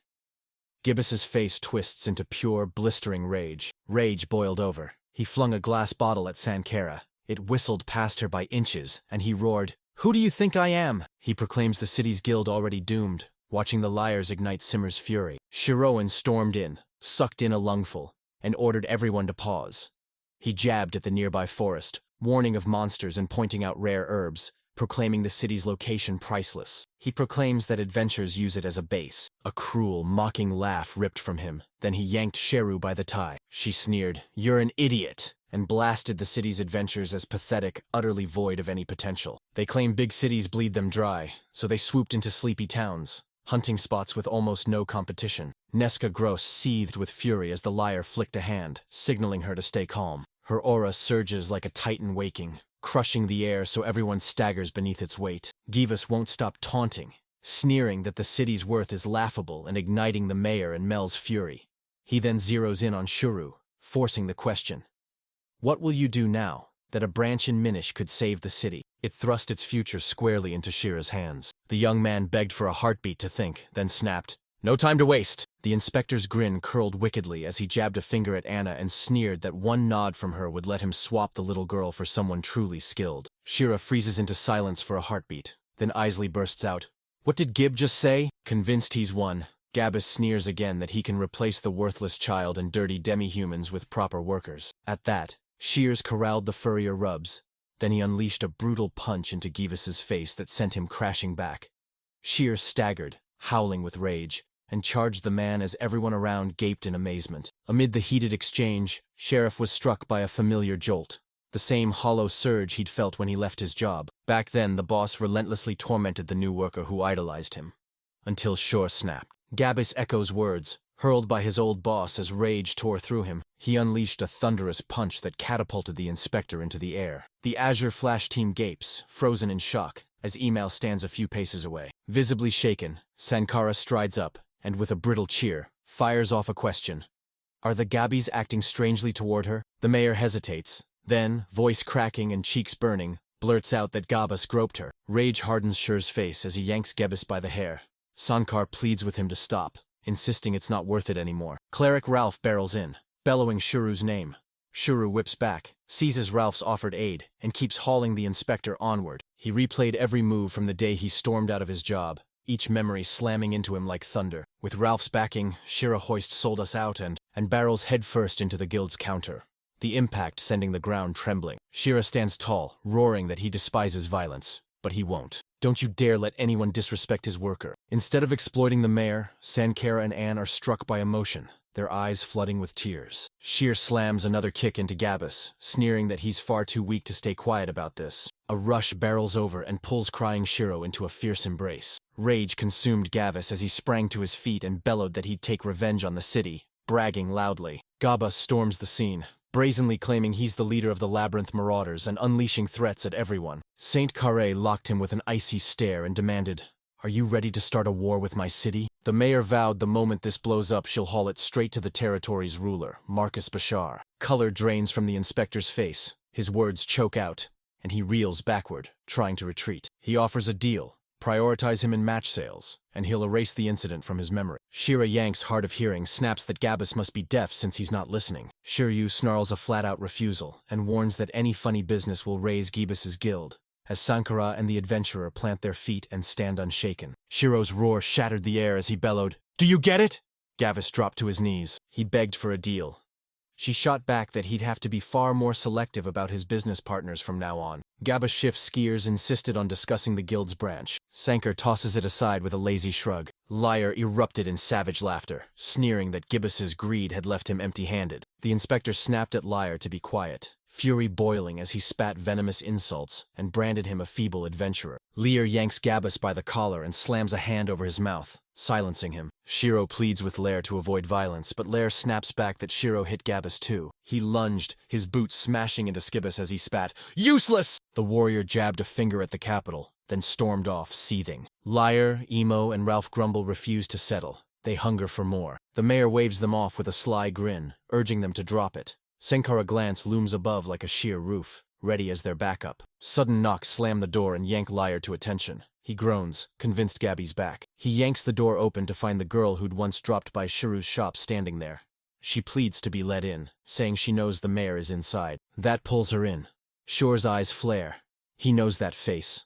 And Sankara strides forward, introduces herself and demands the girl's name. She rips off her hood and snaps, "I'm Mirage, a messenger from the guild fairies." Liar's eyes snapped wide as he realized this was a major name. Sankara's glare drills into Mirage as he snaps, "Why are you here?" Raja flashes a grin and declares she'll plant a guild branch in Nick, resolve hardening her face as she asks for a favor. She holds her composure like a statue while Sankara's weary stare pins her, straining to tell if this branch idea is genuine. Imawarun Sankara crouched behind Shiro, smiling a honeyed warning that screamed trap. Mirage's eyes flickered, then she whipped around and thrust a hand forward. Amel's fingers trembled as she blurted, "Do you work at the guild?" Her face alight with giddy hope. The rabbit girl jolted back, startled. Before she could answer, Nay barged in and insisted she wanted to talk to her too. Nay declared that if the Silver Moon Guild merged with hers, Emil's pay would shoot straight through the roof. She thrust her arm skyward and vowed a huge salary bump. Emo's gaze locked on the motion as her heart hammered and her eyes went wide. Curious, the rabbit girl cocked her head and asked if her pay would really rise, and Nay snapped a nod, promising she'd pull in 5 times as much. Nay's bold grin sliced the air. She proved she meant business. Emo flinched, stumbled back, then dropped to one knee before her as she declared the Silver Moon Guild would join Fair's Blessing as a branch. Her voice cracked with raw emotion as she latched onto Nay's legs and implored the mayor to approve her choice. Sankar froze, stunned by Shira's words. After a tense pause, the mayor turned to Shira and pressed for her thoughts. Arms folded, he fired back that they had to hear Nay's offer before deciding, and Sankar nodded ushered them into her office for a talk. They sat in a tense circle, cups of steaming tea in hand, when the mayor leaned forward and demanded to know why Nay had made that choice. Nay said days earlier, venturers had stormed a dungeon and uncovered a strange map that revealed a whole continent no record had ever documented, and she suspected it came from an ancient, magically advanced civilization. This could be a massive find. Nace's eyes flashed as she spoke. She locked onto Shiru and Sankara, her face hardening as she said the key detail was coming up. The map's arrow stabbed east, revealing ancient sites lurking in the forest beyond the city. Possibly lost kingdoms. She slammed the map onto the table and splayed her hands across the faded borders. Sankara's jaw hit the floor, shock splintering her voice as she gasped, "Is this real?" Nay confirmed it with a voice of steel. The labyrinth marauders were already circling the city, ready to seize the ruins for themselves. She snatched a tiny figure from the table and upended it, the fallen piece a blunt verdict on the marauders' failure. They lunged to seize control, but the inspector slammed them with harsh terms and shut them down. Nagrind and the Setter Guild, unlike them, stepped forward to team up with the city for fair exploration. They zeroed in on the city as the perfect launchpad for their audacious plan. Its location and one crucial detail sealed the deal. Curiosity flared in Shira. She asked what made the city stand out, and Nay shot back that the lone silver moon gilded it all. The only one in the sky and the real reason. They seized it, forged it into a Fair's Blessing branch instead of building a new one, and rocketed the Ruins project forward. Shiri's shop left her speechless. His wares were jaw-dropping and could supercharge their efforts. She flashed a smile, dipped a graceful bow, and asked Sherwood to think about setting up a shop branch in the guild. Her steady stare made St. Kara swallow hard. The mayor leaned forward and demanded, "What's your price for opening a guild branch here?" Her tone cut like a knife as the puzzled, shy girl spelled out the trouble Gabby's had caused. Nez's eyes ignited with fury at the inspector's demands. Shira watched, realizing that even with the branch approved, the inspector had still sneered at him. Sanka snapped that she'd have to endure Gebis's harassment too. He was a monster. Shock slammed him. No, he snapped that it was unacceptable. But Konsang Kur, Emil's nod sealed it. No new base needed, but they still had to lock down a sturdy spot to turn into an adventurer's inn. She vowed fair pay, and the taxes obeyed the city's rules, and Sanker scrutinized Nay with hawk-like intensity. He double-checked her name, flashed a slight smile, and extended his hand, saying it'd be great to work together. Nay shook it warmly, bright-eyed and buzzing as she thanked her for the trust and approval. With debts choking it and bankruptcy breathing down its neck, the Silver Moon Guild threw itself under the wing of the country's largest guild. A few days later, Cher's shop still roared with its usual non-stop rush. One day, while helping a customer, he called out to Anna to grab the large matches. She didn't answer. She froze in place, anxiety written across her face. Shira called out again, got no answer, so he stepped up and whispered in her ear.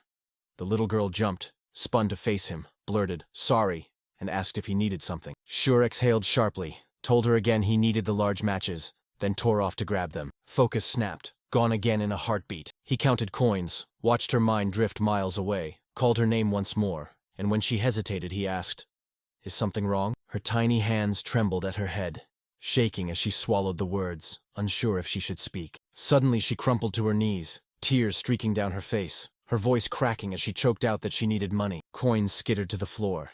She dropped to her knees and grabbed his hands, and he cradled them gently, eyes full of relieved concern as he asked how much she needed. Anna faltered, forcing out a trembling "sorry," and insisting she never meant to cause trouble. Shira's gaze poured warmth over her as she gently patted her head and soothed her, and he smiled, saying, "It's okay." She refused to be crushed by guilt.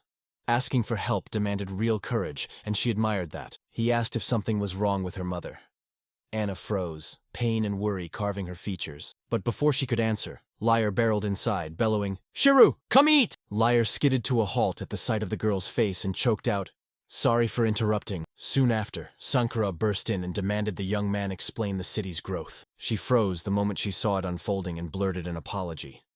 Lyre asked if they should come back later. She barreled back to Anna and blurted, "What do you think?" The little girl brushed tears from her cheeks, beamed, and declared it was fine. They could all stay. The young man locked eyes with the group, beckoned them to sit together beside her, and declared they'd hear her out and offer help. Lyre thumped his chest, shot a cocky grin, and declared they could handle it.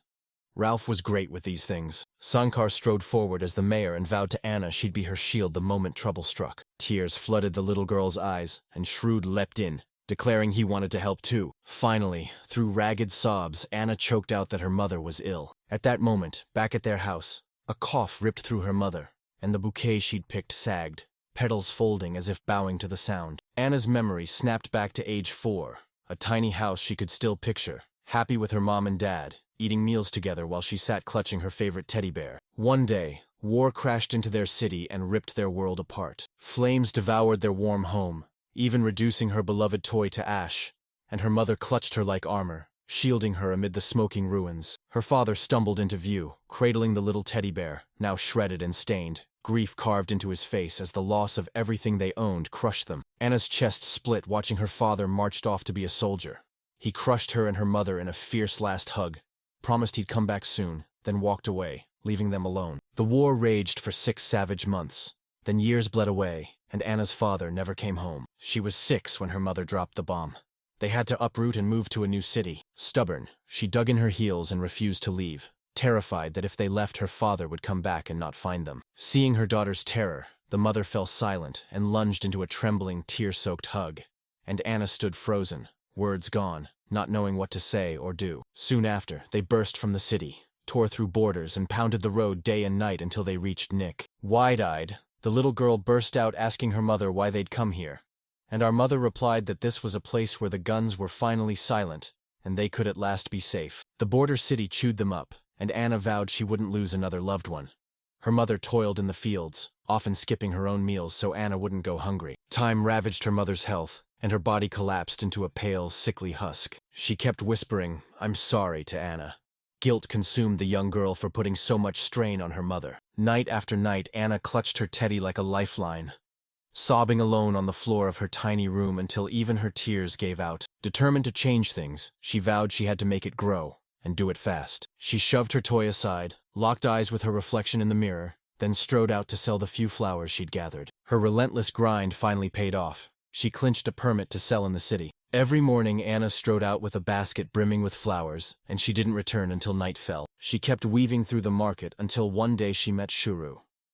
The moment he bought her flowers, his presence slammed into her and stole every thought. Shuru didn't just buy her flowers. He pulled every string and opened doors until she landed the job. Anna lifted the weight from her mother's shoulders, joy roaring in her chest. She bowed her head and offered a silent, heartfelt prayer of thanks to the gods she believed in. The instant Anne's fingers closed around her first wage, 10 silver coins, she knew exactly how she'd spend them. She tore through the crowded market and zeroed in on an adventurer who'd once sworn he carried a potion that could cure any illness. Without blinking, Anna emptied her pockets and hurled every last coin at the seller to buy it, then pressed the potion into her mother's hands, claiming it came from Shuru, the one who drank it, and that it brimmed with hope. Hope shattered into bitter disappointment when the potion did nothing for her mother. Even after she finished it, despair coiled around Anna and squeezed the air from her. She drowned in one goal: save her mother from the disease, until a cold truth hit her. Money was the key. Enough of it could buy her mother a ticket to a place with real treatment. The plan seared into her mind.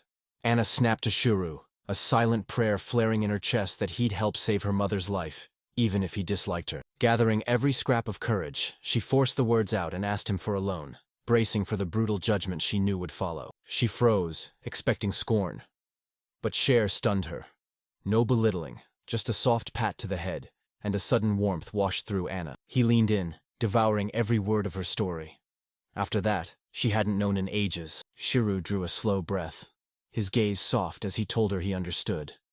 And Anna bowed her head, her slight frame trembling with sorrow etched across her face, the weight she carried plain to see. A brief hush filled the room until Lyre suddenly smashed the wall beside him, bricks splintering as his eyes boiled with rage, and his voice ripped out, demanding who the wretched soul was that sold the potion. Lyre clenched his fists until his knuckles blanched, clawed at the air in a frantic, swimming motion, and vowed that if he caught the culprit, they'd pay a heavy price for tricking an innocent child.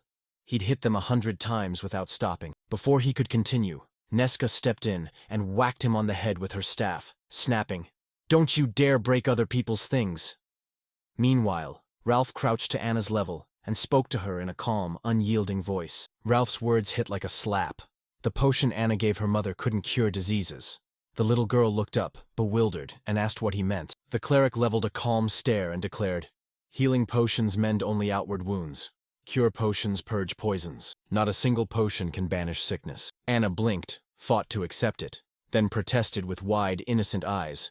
The adventurer who'd sold her the potion had promised her mother would recover. But Ralph's side ducked his head and choked out an apology, admitting the adventurer had deceived her with a useless product. Anna echoed the cleric's words, drawing out each syllable until the truth sank into her bones. Tears sprang into her eyes and streaked down her cheeks as the harsh truth slammed home, and Ralph's chest clenched, pain flaring as he watched her suffer. Rage detonated in Lyre, and in a blind fury he smashed the window. Rage boiled as he bellowed that he'd tracked down the fraud and would make him pay, told Ralph to handle things, then surged off with Neska and Keela to seize the culprit. The others sprinted with Anna to check on her mother, Shuru hanging back at the rear, his face a hard, stern mask. As they walked, Shuru replayed Anna's warning about the illness, and Sankara fell quiet, the pharmacist's words, "a disease that ruined lives," ringing in her ears until the threat hit her full force. Shuru tugged Ruth aside, voice low and urgent as he pressed him about the illness. "Ralph warned me it crept through the body, limbs rotting away as it drained every scrap of strength. Those scholars were left stumped. They couldn't fathom how it had spread." A cold shock ripped through Shira when the grim news hit. The danger was far worse than she'd imagined. They pressed onward. Anna jabbed her finger toward a modest house. Shiru's breath caught as Anna slipped out each morning to peddle flowers on the outskirts for her mother's sake. Anna drew a steadying breath, held the door open with a radiant smile, cheerfully called, "I'm home," in a warm, loving voice as she welcomed Shuru inside and proudly presented him to her mother. Frailty couldn't hold her. Stella forced herself upright and greeted him with a gentle, grateful smile, then whispered a quiet thank you to Shira for looking after Hannah. He shot back that he owed her thanks instead. Just as Stella fought to haul herself upright, she pushed on despite her condition. Stella threw up her hands with a rueful laugh and apologized for looking so disheveled. Anna and Shiro sprang to her side, clutching her and begging her not to push herself, shouting that her health mattered more. She protested that staying in bed with guests was rude, but Anna snapped, "Rest," and shut her down. Stella's gaze snapped to Sankara, who declared she was the town's mayor. Worry flared across Stella's face and she snapped, "Why did you come?" Ralph shot back they'd come to see Anna's situation firsthand because they cared. I hollered at Stella's side, "Sorry for dragging them into this mess." Sankar discovered she was the one drowning in regret. As mayor, she simmered with fury at not being able to devour every desperate soul. Regret carved her face, and Stella, an outsider, saw it and appreciated it. Stella snapped at Anna, demanding to know when she'd become the mayor's friend and why she'd kept it secret. Anna's grin exploded as she declared she'd met Sankara, and Shuru, Ralph, Lyre, Keela, and Neska. She beamed at the amazing adventurers, grinning ear to ear as she declared she was thrilled to have so many friends. And Stella's heart melted at her daughter's joy. Warmth swelled in AA's chest as she watched her daughter light up with joy. She spun to her mother and fired, "Have you eaten?" Then urged her to whip up a steaming pot of soup for their guests. Stella volunteered to cook, but Ammon cut her off, fiercely insisting there was no need. She loved cooking and wanted to handle it all herself. She squared her shoulders and vowed to fetch water from the river, and Ralph immediately stepped up to go with her. Stella pinned them with a sharp gaze, then beckoned Sankara outside. She needed a private talk. Once, alongside Shuru, he pinned her with a steely stare, daring her to speak. Stella froze for a heartbeat. She locked eyes with him, steel in her stare, and confessed she needed a favor from him. She pinned him with a steady stare and asked, "If something happens to me, will you care for my daughter?" The request hit Shira like a lightning strike. She froze, words abandoning her for a heartbeat. Stella saw shock flare in his eyes and blurted a hurried apology for the abrupt, possibly selfish plea as the clock closed in on her. Worry gnawed at her, her eyes sinking with sorrow as she choked out, "Has the little girl already told him about the disease?" She nodded, and the mother leaned in, whispering, "Did Anna cry when she talked about it?" He said yes, though Anna had been crying even before she started, and Stella squeezed her eyes shut, drew a deep breath, shaken by the dread she'd carried for so long. She knew how fiercely Anne had fought, still battling on after she lost the ability to work and had to rely on the girl just to survive. Agony ripped through her, a mother powerless to help her own child. The sharpest pain sliced through me watching Anna pin a smile to her face, all to stop her from worrying. Lately, Stella's gaze snagged on something she'd never seen before. Anna radiated pure joy as they chatted, and it yanked her attention. Curiosity clawed at her, so she leaned in and asked her daughter, "What's making you so joyful?" She burst out, eyes sparkling, exclaiming she finally had a kind big brother, and was practically bursting with joy. A bolt of understanding ripped through Stella, and as she stared at Shuru, she realized how much Shuru resembled Anna's father. When she'd seen him step through earlier, a cold certainty slammed into her. The same man who'd walked away had come back. Shear's chest clenched as he choked out an apology, guilt burning because he'd stood in for Anna's real father. Stella offered a weak smile and cut him off. "Don't apologize. That's not what I meant." She admitted his presence snapped her husband's face back into focus, the face she'd begun to lose, and that memory soothed her. Tears spilled down her cheeks and her voice shook as she swore she'd find her husband soon when her time came. His eyes rewired and he snapped, "What do you mean by that?" Stella exhaled, her face eerily serene, and admitted her failing body couldn't hold on much longer. She probably had only a little time left. She hauled herself upright, determination blazing in her eyes, and repeated her plea to Shuru, begging him to watch over Anna when she was gone. Even though Anna bristled with fierce courage, deep down a little girl still sobbed. Before she could finish, Stella's legs gave out as strength drained from her, and she yanked herself away in an instant. He lunged forward and caught her before she hit the ground, and for a heartbeat, their eyes locked. He froze at the sudden closeness, worry sharpening his voice as he asked if she was okay. Stella, still dazed, gave a tiny nod. Then she hauled her back onto the bed. Something snagged his attention, so he blurted out a request to briefly touch her foot. She flushed crimson the instant he asked. Heat flooded her cheeks and her pulse thundered. Shy but yielding, she squeezed her eyes shut and consented grudgingly, baffled by why he asked, while Shira watched closely. Moments later, confirmation slammed into him. His suspicion was dead on. Stella's eyes flew open, bewilderment cutting through her as she snapped, "What do you mean?" He stammered out a clumsy, nervous question. Did he maybe like her legs? Then his words tumbled, cheeks flaming, and he scrambled to deny it, insisting it wasn't like that at all. He was finally pinpointing the blight that ruined lives, and he might even hold the cure. Stella's eyes snapped wide as shock slammed into her. She could hardly believe what she was hearing. She'd never imagined a cure could exist until now. Tears streaked down her cheeks as she sobbed, a fierce refusal burning inside her. She still didn't want to die or leave her young, innocent daughter alone in the world. Shuru seized her hands, eyes blazing, and vowed she wouldn't die. He'd fix everything so she could keep living with Anna. The bedroom door flew open as Sankara stormed in, snapping, "Are you done talking?" with Anna and Ralph hot on her heels. Their eyes snapped wide when they saw Shuru seize Stellis's hands with iron resolve, leaving Sankara and Ralph speechless as they stared at the young man, baffled. Panic slammed into Shuru, pinning him motionless as his mind raced, frantically hunting for words to explain this mess. Clearing it up was brutal. Sankara radiated bone-deep menace while Ralph clutched his weapons, primed for trouble. Baffled men stared as Stella dabbed at her tears, and relief crashed over Shira the moment she realized Stella had smoothed everything over. She froze, imagining the disaster. He hacked a cough to steady himself, corralled his thoughts, and said that in his homeland, the disease of a ruined life was called barberry. The name struck like lightning, stopping everyone dead, and he pressed on. They exposed the culprit. The body was starving for vital vitamins. When the deficiency turned severe, numbness seized the arms and legs and stole their movement. The cure was shockingly simple. Restore the missing vitamins. Anna exploded with hope and asked if a drug could heal her mom. Shuru Grind answered yes. His grandmother's advice to help those in need slammed into his memory. Determined, he fired up his alchemy, transmuted his money into yen, and raced off to buy the medicine. He returned moments later, held up a plain bottle of pills, and vowed to Stella that, despite its plain look, it would cure her. The mayor and cleric leaned over the bottle, eyes blazing with curiosity. Neither had ever seen anything like it. Stella stopped dead and asked, "Is the medicine going to cost a fortune?" She flashed a calm smile and told her not to fret. The price was paid in Anna's happiness. The woman she reassured pushed back, but he planted his feet and refused to budge. He'd always said Anna pulled him through when he first stumbled into town. Now it was his turn to repay her. He slid a pill and a glass of water into her hands. Stella took the pill, eyes wet with gratitude, and swallowed it, hope blazing through her. A month later, the bell chimed, launching another day as Anna came home with Shuru at her side. She burst the door open, and her mom was right there to greet her. I spotted Stella standing. Her eyes snapped wide and she blurted out, "Is Mom feeling better?" Stella beamed warmly and admitted, astonished even at herself, that she felt unbelievably good. He barreled up to Stella, breathless, and begged, "Can we split the bet like last time?" Stella's answer came like a flash, a bright, immediate yes.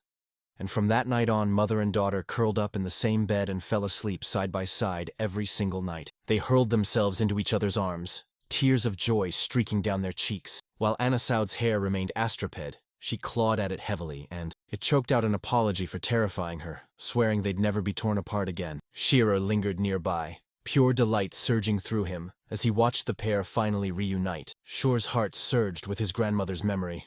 He pictured her eyes glowing with pride if she could see him now, knowing he'd just rescued someone. Later that evening, the young man stood on his balcony, drink clenched in his hand, reliving the day's jaw-dropping moments. The vitamins healed Stella completely. She sprang back to full strength. Anna finally connected with her mom, and their conversation burst to life. Whip up delicious meals, pluck vivid blossoms, and dive headfirst into carefree play. Shirin watched the little girl surge with newfound strength, her radiant joy rippling out and igniting everyone around her. The fairy's blessing anointed the Silver Moon Guild, crowning it with official status. The Azure Flash Group surged into the forest, bolstering the main guild on every mission. Shuru stared at the tally, about 50 million yen in 2 months, and his pulse surged. Keep this up for a year and he'd have enough to quit working. A giddy rush hit him, imagining a quiet, job-free life at home.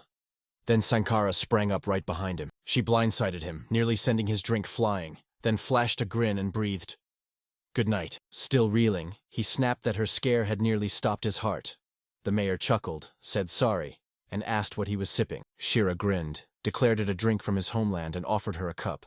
She took it gladly, and they dove into lively conversation as they sipped together. Mid-chat, the mayor froze. Should she shave his head? Before he could answer, she snatched him close and cradled his head in her lap.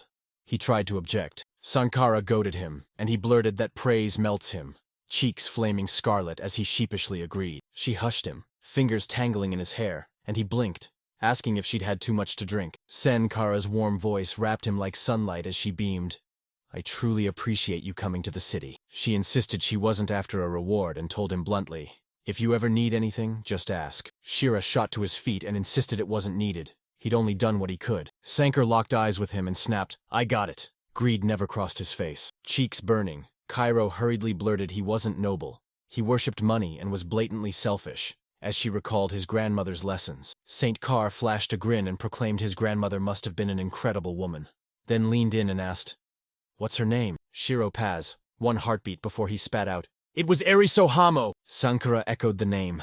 Then her eyes snapped wide as realization crashed into her. She seized Shiri's shoulders and shook him like a ragdoll, snarling. Are you the grandson of Aresu, the immortal witch? Shiro froze at her outburst, then blurted. Do you know my grandmother? Sankar leaned in, voice burning. The whole continent knew the immortal witch's name, but only a handful had ever met her. And Sankar was one of them. Confusion burned in Shuru when Sankara blurted she'd seen Aresu at last year's harvest festival. The witch had suddenly appeared out of nowhere, downing ale and dancing wild in the town square. Disbelief ripped through Shur.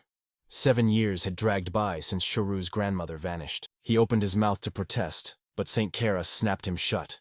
Memory blazing as she told how the witch gathered star fragments to forge a magical sword named Mel Gibson. Shuru stopped dead, slammed by a tidal wave of details as the sword's name yanked a faint memory from his childhood. A glossy poster of a famous actor stared down from his grandmother's wall. When he asked about it, she lit up, declared him her favorite, and kissed the picture. Reeling, Sanka choked out that she couldn't believe her grandmother could be that very witch. Everything clicked. He kept showing up lugging mysterious potions and weird trinkets. Curiosity burning, she asked, Have you already reunited with your grandmother? Shiru shook his head. He hadn't seen her in years. She burst onto the balcony, drew a fierce breath, and screamed, I'm still alive! Before darting back to her house in the present world, he found himself at his grandmother's house now, shears strewn across the floor. He froze at the altar, eyes pinned to her photograph, denying she could still be alive as his mind reeled while he stared at the old woman who always posed with a cheeky peace sign. Free from everyone's opinions, he drew a steady breath, wrestled his tangled feelings, stared at the photo again, and vowed he'd find her at the harvest festival. Determined, he sprang to his feet and vaulted through the portal back into the other world, replaying how just a day earlier, in a talk with Sankara, he'd learned a staggering truth. She ripped the lid off the truth. His grandmother wasn't just an oddball. She was a famed, legendary witch. And the mayor sat there, haunted, turning her disappearance over in his mind. She told Chiru she sensed the fire in him to find her, but urged him to linger in Nin a little longer. His grandmother had appeared at last year's harvest festival. A bolt of dread slammed into Shira. If it happened once, it could happen again. His grandmother lived for festivals, so you could bet she'd show up this year. Sankara's hunch proved spot on. The festival would be extraordinary. The city was celebrating its 120th anniversary, and the mayor herself was orchestrating a massive event, even asking him to pitch in. Weeks later, with just 2 months until the celebration, Shiru crackled with festival fever. He leapt at St. Car's invitation, then slammed into a blank. Stumped and scrambling, he couldn't hatch anything unique, and food felt stale with stalls and contests already planned, and traditional games were ruled out. They'd be plastered on every corner, so he sank into thought, mind racing. Frustration crackled through him as he clawed at his head, begging his memory to dig up a fresh idea from the depths of his past. A lightning bolt of inspiration hit him. He snatched up several cameras and bolted. At Harignath's store, Shira planted the gear down, and Anna scrunched her face in baffled disbelief, asking what it was all about. Shira flashed a grin, admitted it was a fair question, then exploded with excitement as she explained the cameras were for a new product. A heat cell. Lostness clung to the little girl like a stubborn shadow. Seeing the confusion cloud her eyes, he dove in with a hands-on move, asking Anna to. She whipped around to face him as he snapped a photo and flashed the result at her. Her eyes shot wide as she wondered how it had gotten trapped in the paper. As it shrank inward, Sherry burst into a gleeful, astonished chuckle. Then he smirked and declared the device could instantly snap people and scenes into pictures. The perfect chance to try it out. He coaxed a smile from Anna and fired off shot after shot as she stood, eyes wide, mesmerized by the pictures. Before long, she pleaded to be taught how to use it herself. After a few flustered scrambles, she finally snapped a jittery photo of Shuru and squealed. Did it work? After hustling, he checked the photo and declared it perfect. Radiant Anna practically vibrated, fingers itching to snap shot after shot of him. He dove into the spirit, struck a few dramatic poses, then slipped aside and signaled he'd had enough after only a handful of shots. Anna spotted another camera and blurted, "What's that?" The seller said, "A Polaroid," and Anna gaped, awestruck by the dizzying variety of cameras. The young man shot a sharp nudge her way and snagged her attention. The instant her gaze hit his, he snapped a photo, grinning as he taunted her with proof he'd caught her off guard. The little girl glared at the picture and huffed that she looked awful in it. A spark lit in her eyes and she yelled, "Shuru!" The moment he turned, she whipped out a Polaroid and snapped him, giggling that she'd finally caught him off guard. He cocked an eyebrow and shot back, Is that your way of getting back at me? He stared at the photo. His peace sign grin matched his grandmother's face so exactly it stole his breath. Stella barreled into the shop and gushed her thanks to Shuru for watching her daughter that day. He grinned, leaned in, and asked how she was settling into the new place. Did the move still leave her wiped out? Stella shot back.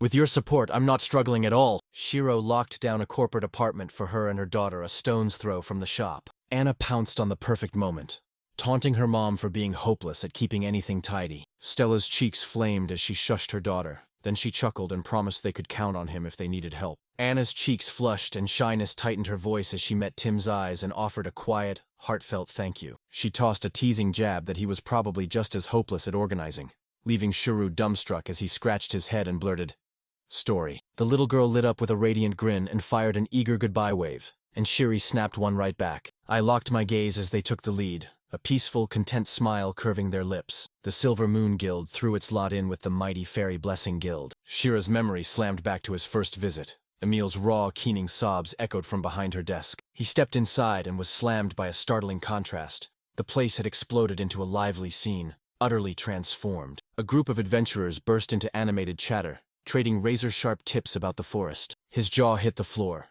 The very guild that teetered on the brink of closure 2 months ago had erupted into one of the kingdom's busiest. Spotting him, he sprinted over and snapped, "Did you come just to see her?" The bunny girl patted Shuru, flashing a mischievous grin as she teased whether he'd shown up with a flashy, expensive gift. Shiro snapped for her to cut it out, but she kept taunting him, grinning that if he wanted she'd marry him, and they'd live a lavish life together. She already envisions herself married, ensconced in a magnificent castle, sweeping through the streets in gleaming carriages. He soared atop a dragon, showering the roaring crowd below with gleaming gold coins. Shiro rebuffed her with iron resolve. Emma just grinned and pushed on, saying he could do anything he liked with her, and insisting that beneath her surface she was truly loving. And as she spoke, she reached up and teasingly fiddled with her collar. Sharuf panicked, begging her to stop, and desperate to escape the mess, he blurted, "Don't you have work to do?" Emil snapped back with a crooked grin, declaring she was taking a break before Sharu could even answer. The bunny girl pinned him to the wall, breath hot at his ear, and whispered, "Want to have a drink with me in a quiet, dark room?" They scrambled to escape, shearing away while the anchor refused to hold. He clasped her hand and guided her away with careful force, as his grandmother's warning thundered in his ears. Never be alone in a dark room with a woman who can't handle her liquor. She'd sworn it with her last breath. He'd only just discovered his grandmother was still alive. Nearby adventurers exploded in laughter, roaring that Ino was at it again with her antics. Plain unleashed a devilish bunny girl grin and said, Shuru still gripped her hand, passion burning in every tight squeeze. Had she not shoved him, he'd have yanked her into a dark room himself. She leaned in, taunting that she knew he liked her deep down. Sweat beaded on the young man's brow as he leaned in too close, and Shuru panicked, jerking away. Shuru screamed for help, shouting that an octopus was attacking him. A figure burst from behind the mill. Keela the scout sprang out and delivered a lightning-fast kick to the rabbit girl. She rocketed through the air into a wooden barrel.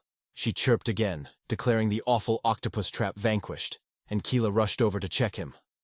The young man, tears of relief streaking down his face, confirmed he was fine. At the same time, adventurers at the guild's bar hoisted their beer mugs and roared a raucous toast. Sheer grabbed Killa, pouring out thanks for dragging him out of Ale's grass, and the cat girl smirked, saying rabbit people go savage when the full moon rises. El denied it, but Neska the sorcerer bristled with pity for Shiru, seeing plainly it wasn't a healthy relationship. Ralph sneered, gleefully teasing that Miss Ale had almost sunk her teeth into the forbidden fruit. The rabbit girl ripped into a chicken leg, chomping it with a triumphant crunch to prove her point. The group burst out, demanding how she was still here. Hale shrugged, flashed a sly grin, and said she hated being left out. Leogiel's ring split the air as two adventurers exploded into a brawl, and the others pounced, slapping down bets on the winner. Shares shot to their feet, a clear sign they'd stopped the fight. Lear barked a laugh and waved it off. Scraps among adventurers were just a rough hello. He added that tension in town had been ratcheting up in recent days. Sheer demanded why, and Lair explained the forest expedition had pulled the kingdom's finest adventurers in from every corner. 2 months bled away with no ruins surfacing. As they spoke, the fight raged on. An adventurer tore through the water at his rival, who slipped aside at the last second and snapped a razor kick back. Sure, someone snapped that everyone was running on fumes, and Lair gave a tight, agreeing nod. Trapped in a tiny town with nothing to do, frustration swelled until it threatened to erupt. A girl crouched under the table jabbed Shuru, and he exploded into a desperate plea. Don't lift your shirt again. Pouting, she swore she wouldn't, assuring him she'd never pull that stunt with so many people watching. Grin cracked a sly smile and shot back that Lair meant sure hadn't gotten it when distractions came up. Anael cackled, taunting him as clueless. She was clearly aiming at BRS, and Lair's cheeks flamed as he shot back a denial. He shot back that it wasn't true. But the other pressed him, demanding to know why he was so rattled. Nesca slammed her heel into Lair's foot and snapped, berating him for spouting nonsense. He scrambled to explain, but the sorcerers tightened their hold until the warrior yelped, pain shredding through him. At last, the adventure's epic brawl shattered into silence. She stormed in, her presence swallowing the room, and with a steely glare she snapped, "What's going on?" The fighters snapped to a halt, swearing up and down they weren't brawling. He spotted Shuru, blurted a quick apology for barging in, then gaped as awe roared through him at how amazing she was. Then En spotted Ale hiding under the table and called her out. The routed girl shivered as En spoke. A menacing smile curled across his face as he snapped, "Have you been here all along? Why didn't you stop the fight sooner?" Ale's tamer clammed up, but none snapped. He refused to accept it. She yanked Ale outside without a second to spare as the routed girl screamed at Shuru to save his future wife, begging to take any punishment and willing to pay any price. When the dust settled, Lara strode up to Chiru and asked for a favor. He explained that while hunting for ruins in the forest, he suddenly stumbled upon a patch of rare flowers. They filled Shiruen in on the mission, excitement crackling through him as he blurted he'd tag along, and Lair snapped, "Are you certain?" Shiro confirmed it, but warned he'd need protection. The warrior cracked a grin and vowed they were tougher than ever. They hoisted their mugs again, the clinks ringing out in a wild, joyful toast. A soft breeze swept the flower-strewn field as Shir stood spellbound by the blossom's beauty, grinning as he marveled at how truly remarkable and special they were. Nesca, the group's sorceress, leans in and cradles a blossom like a sacred relic, declaring in a steady, knowing voice that it's Obsara, a rare bloom that only grows where the water is perfectly pure. She warns the blossoms are tender and frail but priceless for brewing potent healing potions. And when she finishes, the group sinks down among the flowers to rest for a while. Across the field, Lyre snaps the trio to attention, arms folded, scowl razor sharp. Then the warrior teases, "I figured Nesca and Killa would nap the moment they got the chance." She freezes, stunned to see him so calm and nearly nodding off. When she snaps at him, the young man apologizes, saying their brutal trek has left him spent and he only needs a short rest. Lyre scoffs and snaps they must finish the work before the sun sinks. Only after that can they finally collapse and relax to their heart's content. A week earlier, the group had snagged the job when members of the Azure Flash Guild, trekking through hidden trails, stumbled across a cluster of rare flowers. They learned Apsara were the linchpin that forged the kingdom's most potent healing potions, coveted by every doctor and healer. But the catch slammed into them. The flowers wilted and went pale before they'd even made it back. Their power bled out before delivery, despite Nesca drenching them and infusing them with magic to keep them fresh. Plans crumbled. Every tactic blew up in their faces, and the team teetered on the brink of abandoning the mission. A clever plan sparked in Lyre, and she whirled to Sharub, summoning him to help. The young man wielded a rare spatial storage power. He could store space itself. He hoists mountains of gear like their feathers, and whatever's tucked into that space stays perfectly preserved. Time slammed a freeze over it, stopping rot and snatching away any chance of weakening. Lyre declares they've gathered enough flowers for now. Then her eyes snap to something. Her eyes go wide. Keela's been out cold the whole time, oblivious to their talk.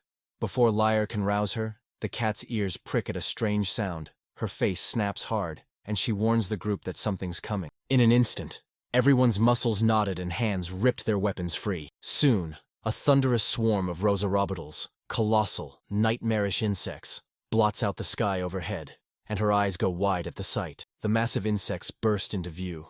The shearers froze, wide-eyed, while Lyre raced a head count and landed on at least 17, a number that sparked hope. Lyre strode forward and barked for everyone to freeze, dead silent, not a twitch. Shur leans in, scanning the beals up close, spots of injury everywhere, deep gashes ripping across their bodies. Nesca's eyes rake the scene and she snaps that those cuts were carved by a wind-slicing spell, while the group's cleric points to the dripping fluid and declares the injuries are still fresh. Before they can even figure out what attacked the insects, Lyre snarls that the beetles have spotted them, and with no options left, she fires an order at roll. Guard the shrews. Nesca launches into a spell and the sorceress snaps, "I'm already on it!" With a whip-crack flick of her wrist, she hurls a blazing arrow of flame from her staff. The strike sends several beetles crashing down as flames and roll barrel forward, slamming into the fray to shield Shiru. In front of Shiru, a warning bellows that no harm will come to him.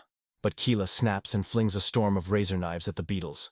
To her shock, the blades bounce off harmlessly, and before she can act, the insects close in around her. They jab the screen to summon Nesca, and the sorceress, calm as ever, weaves a fresh spell, unleashing a roaring fire blast that turns several foes into smoking ash. Shur zeroes in on the insect's Achilles heel, fire, and instantly forges a bold plan. Shira rockets off.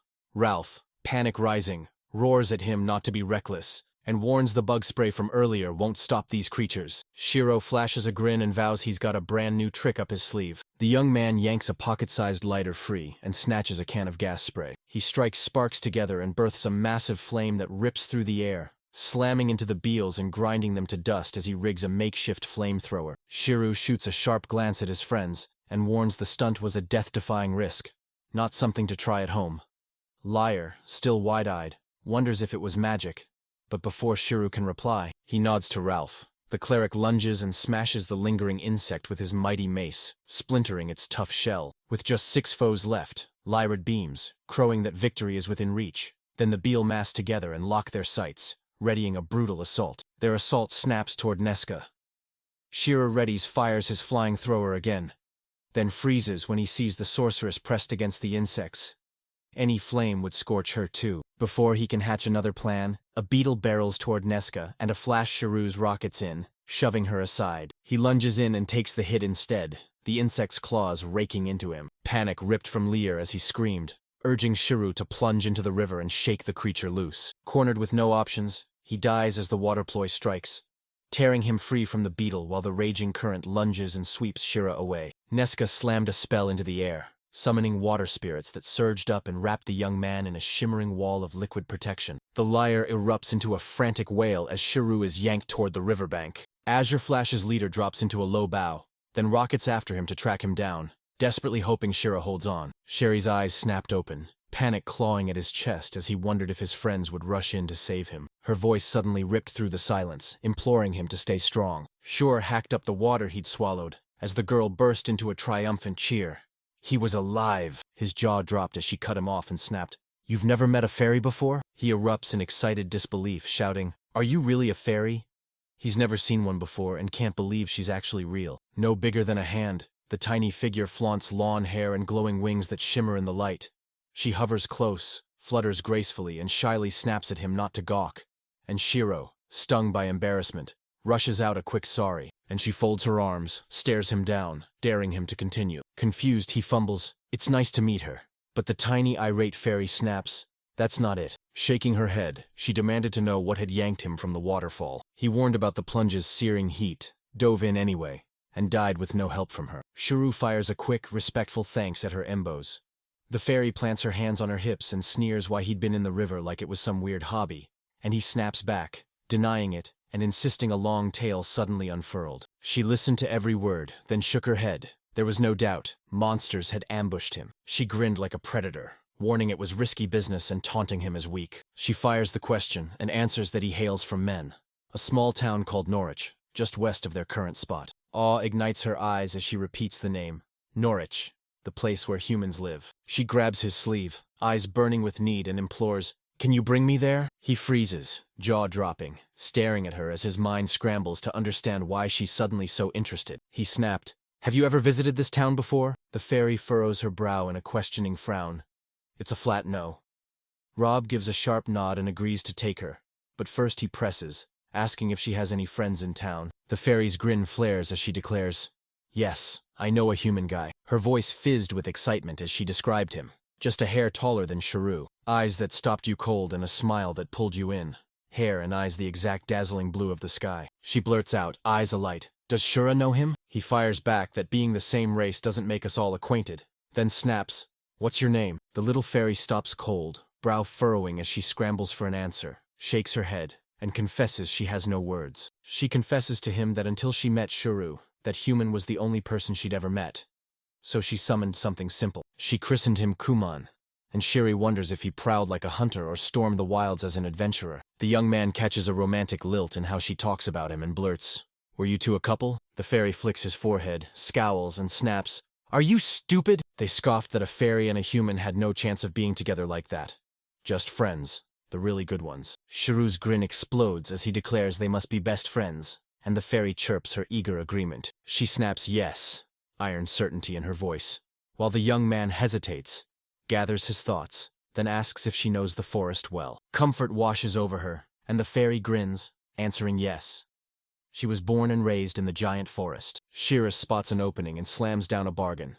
She leads him through this treacherous patch of woods, and he'll deliver her straight to Norwich. He turns to her and snaps, "What do you think?" Her eyes ignite with joy as she cries, "Are you serious? You'll really take me to the city?"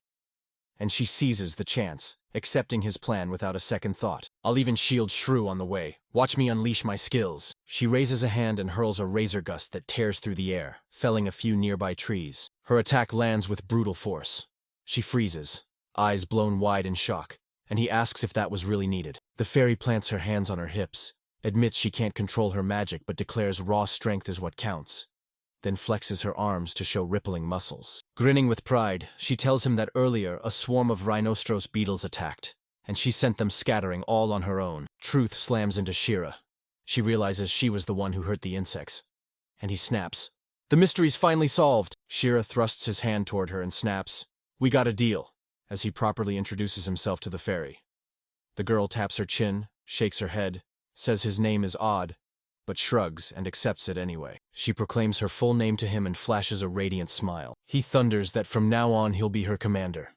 Patty crosses her arms, pouts, rejects it flat out, and insists Shuru call her Cheek instead. He bursts into laughter and fires off, "Yes, Chief," just to humor her. Patty grins and pleads, "Please, say it again." Shira bellows for her chief as the fairy spirals around him, ecstatic. Shiryu pins her with a stare and snaps, "You enjoying this?"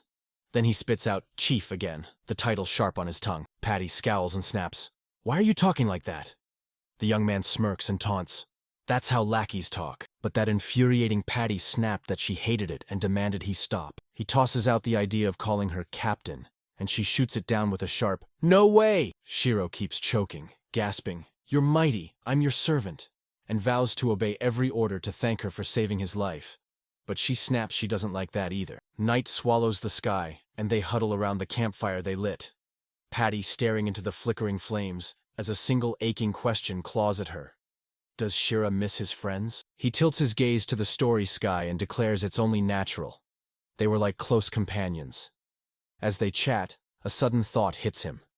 His friends might be out searching for him. Bursting with excitement, Patty DeClaire crafted up her mind to help him track them down. Even though she's certain, she still questions, and the fairy snaps that, as leader, it's her duty. She urges him to rely on her to handle everything, then asks if he's hungry, and her face goes pale when she realizes he hasn't eaten all day. Patty slams her hands on her hips and declares that since he's under her command, she'll feed him.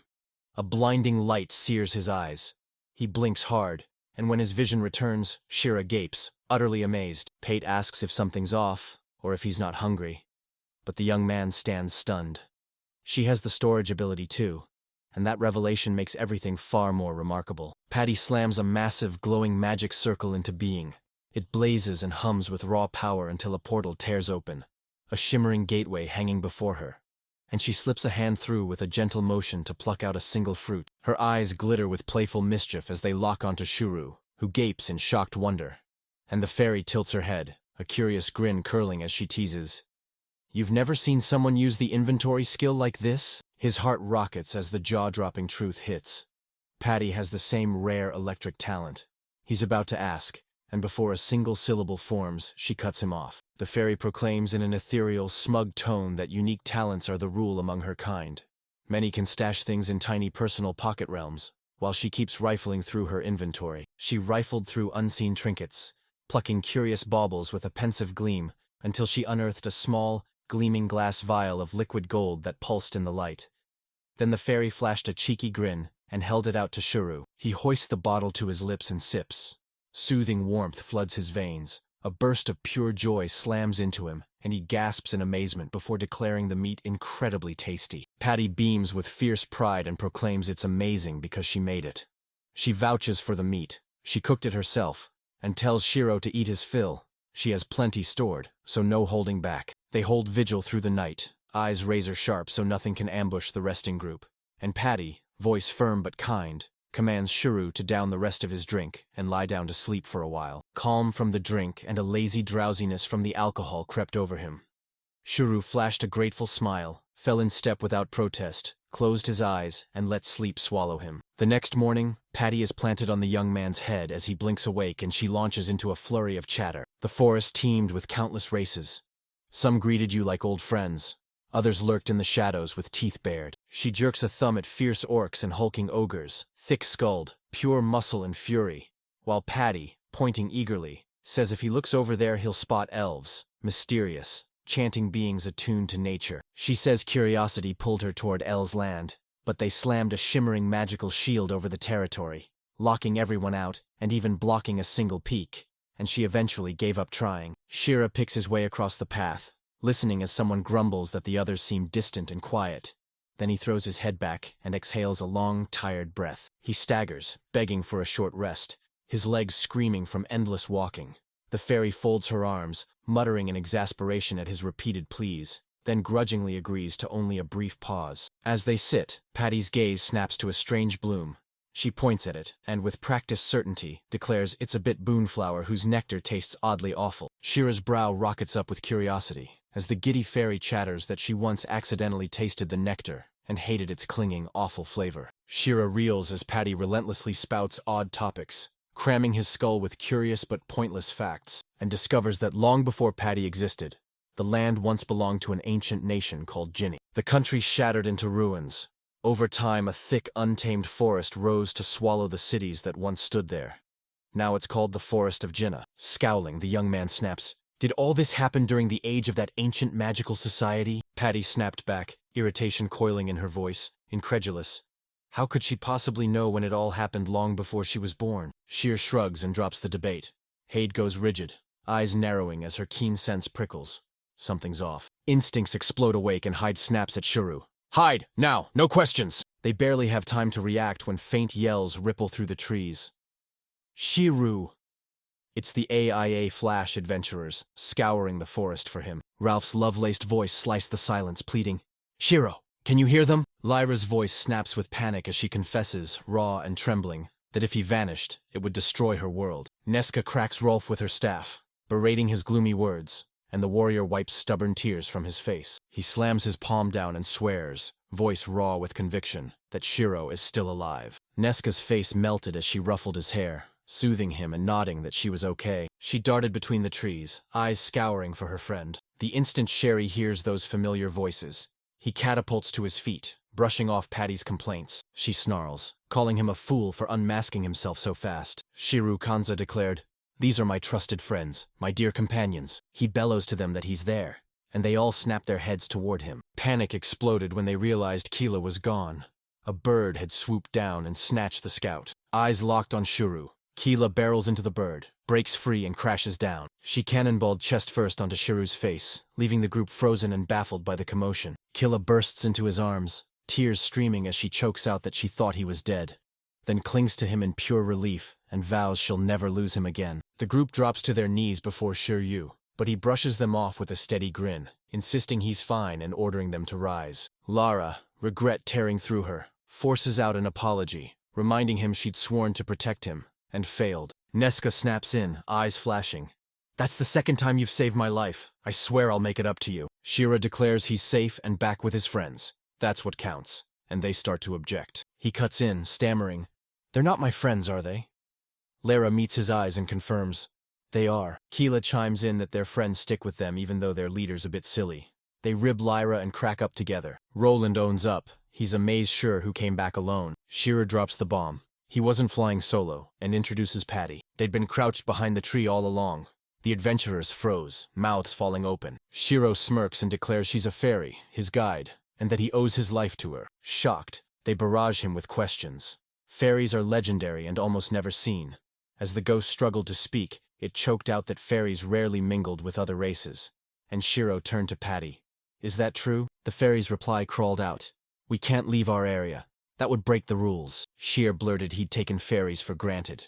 The guild was literally called Blessing of the Fairies. Patty snapped, bristling. Why would we hand our blessings to humans? She fired off the idea that maybe a fairy actually wants to bless one. Nesca snapped, You didn't know?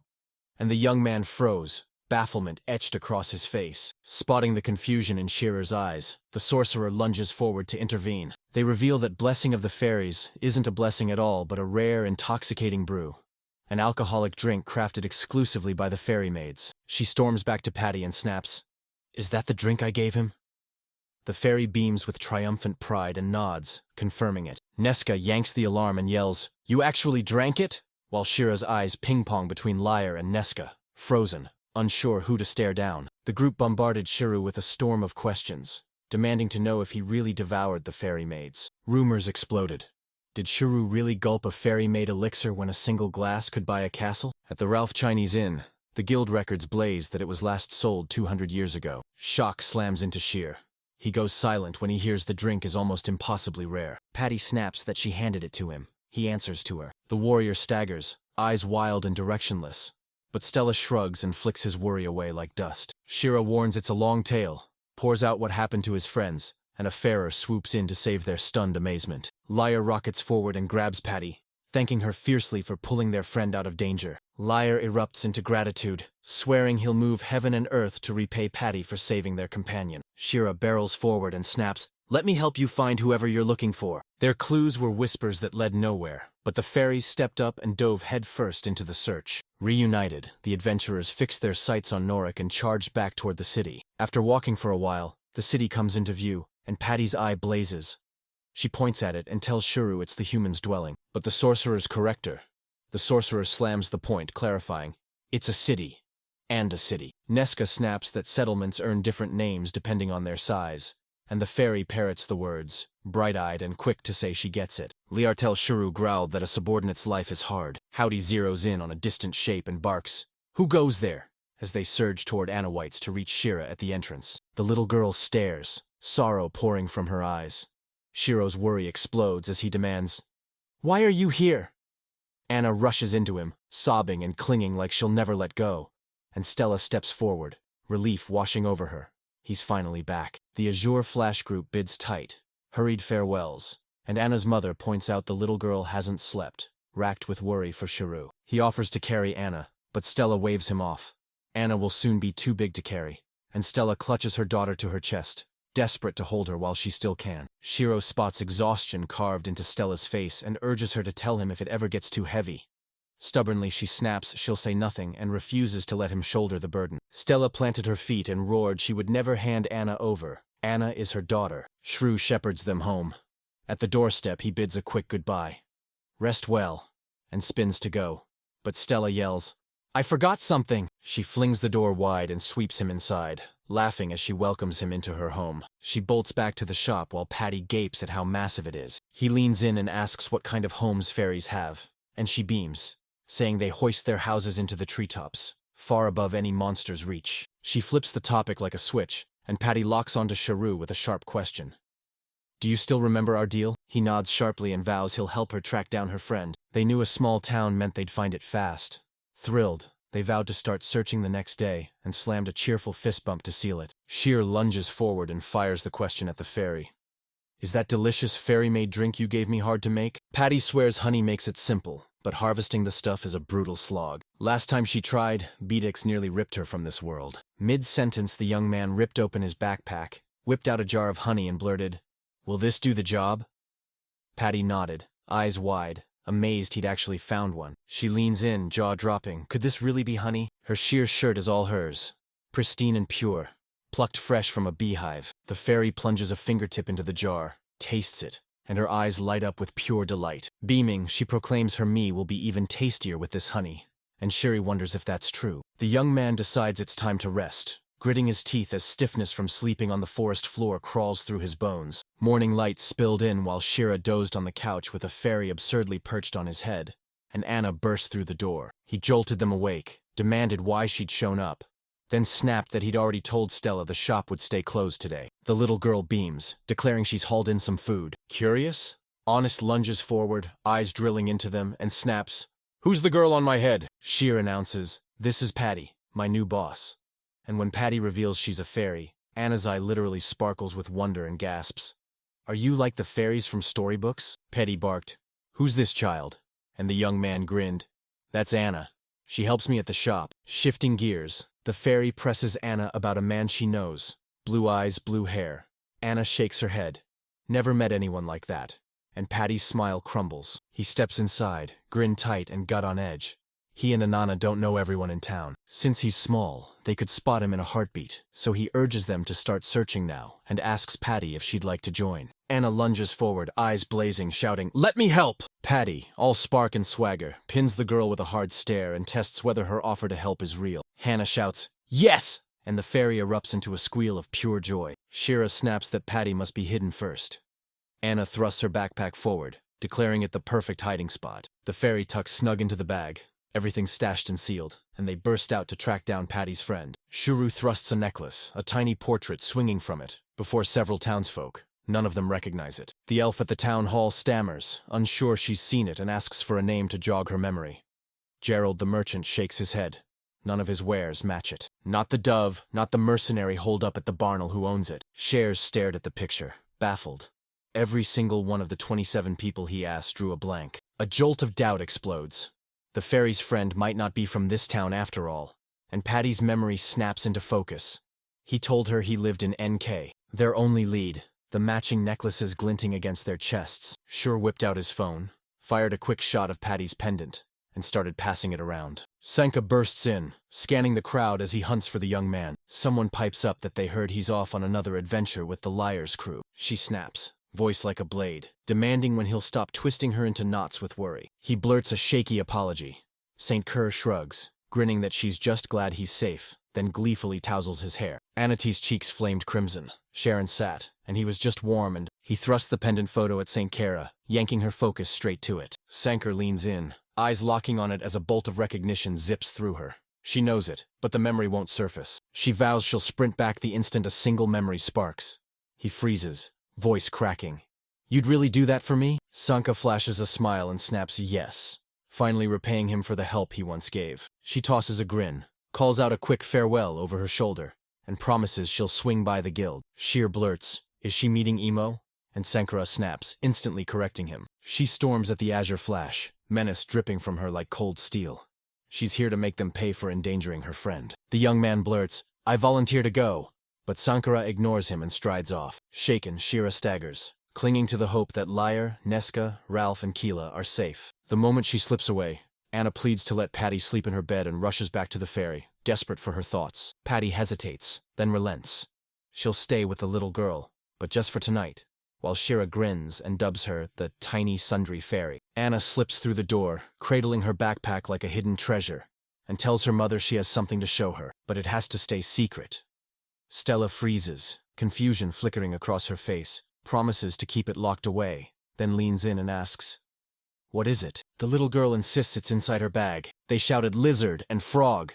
She's about to watch her jaw drop. The girl unzips her backpack and a tiny fairy named Patty pops out, practically buzzing as she bounces up and eagerly asks Stella, "Are you Anna's mom?" Stella froze, seeing a fairy stopped her cold, and the perfect match of their eyes pinned her in place, sending Anna into a panic. Patty launched herself onto the bed Shara had prepared for Stella and Anna, bouncing with glee and exclaiming she'd never rested on anything so comfy. Stella sets a steaming tray of tea before everyone, then leans in, voice sharp, and asks about the young man Patty mentioned. Anna chimes in, insisting you're about to hear more. The fairy freezes for a heartbeat, and Shiro pushes her to spill the whole story. The fairy declares it all began the moment she dared slip beyond the fairylands and caught a young man stalking a unicorn rabbit in the woods. Patty had no idea which gadget he'd used, but it blasted a tweet out in a heartbeat. He bungled every shot. Each miss made his face buckle toward tears, and she saw only a scared child. Patty burst into giggles, laughing until a sharp ache stabbed her side. Fed up with his sulking, she snapped into action and landed a flawless, dead-on strike against the unicorn rabbit. He gaped at her, awe choking him as he realized she was a fairy, and blurted a question. This was their first encounter. After meeting over the unicorn rabbit, he kept sobbing and raving that it tasted divine, baffling the fairy who found it awful. He blurted he'd been starving for days. Gratitude surging, the young man blurted that she'd saved his life and asked her name. but she faltered. Memories of human cruelty burned behind her eyes, as she swore she'd reveal it all once his hunting sharpened. They hunted side by side through countless hunts, honing their instincts into razor-sharp precision. He leaned in and pleaded with Patty. Had he spruced himself up enough for her to share her name? She was about to explode with joy and shout it. Then a memory of being branded a cursed child slammed her into silence. Her name stuck in her throat. Breathless, she swore she'd tell him later. Concern knotted his gut, but he held back. His restraint made that their final meeting. Patty told Anna he was her friend, and though loneliness sat with them both, together it vanished. Resolve burning, the fairy swore she'd hunt him down to give him her name and learn his. She confesses she'd been rambling. A cold drop slaps her cheek and she gasps, "Is that rain?" As Anna turns to her, eyes already glistening with tears carving tracks down her cheeks. Anna swore they'd find her friend. The fairy, moved, promised they'd make it happen. 2 hours earlier, Sheer tumbled through a shimmering portal in casual home clothes and a towel, grinning and craving the steaming bath waiting for him at home. Then they bolt onto the shop's balcony to watch the sun sink beneath the horizon. Out of nowhere, Elle shouted his name, and a young man begged him to wait, vowing he'd come down. Year after year, Shira's chest clenches the moment her eyes land on the same troubling sight. Shira's worry explodes when she spots the warrior's face swollen as if he'd been hit. She storms over and snaps, "What happened?" Liar shrugs it off, saying Saint Kara barreled into the guild with rage boiling over. Liar barked, "Did she come just to shout about us taking Shuru on a risky trip?" The mayor snarled yes, and vowed she'd spare no one, and the warrior stepped up, offering his face for a slap or punch because it had helped. Senka drove her fist with everything she had, slamming it into Liar's face. Seeing the warrior's power knock him off his feet, Azure Flash's leader grinned and beckoned Shuru to the guild for drinks. They announced Emo and the guildmaster will join them, and Sheer exploded with glee. They packed the guild's bar, hoisting glasses high and roaring a wild toast. Liar fires up a countdown and everyone blasts into one huge cheerful shout. Keela, Amal, and May Joinian hoisted their drinks high, grins blazing as they sealed the moment with a triumphant clink. Shuru and Liar gulped theirs down while Ralph watched, a pensive shadow sliding across his face. Lyrid's voice sliced the silence. "Is something bothering you?" Nate blurts, "Doesn't he like the beer?" Shuru's cheeks flush as he blurts that he's not into the beer and quickly apologizes. Nate scoffs and shoots back. She's not a fan either. Amy's breath catches and she blurts, "Is this true?" The guildmaster meets her stare and nods, confirming it. They murmured, voice low, that the skimpy drink selection was strangling their ventures. She snaps that smarter choices could help, but the cost wouldn't be worth it. Keela declares she prefers wine or cider. Their sternness screams danger, but a pleasant aroma clings to them. Nesca cuts in, snapping that she shouldn't expect too much. Slightly tipsy, Shur shoots a sharp question across the table.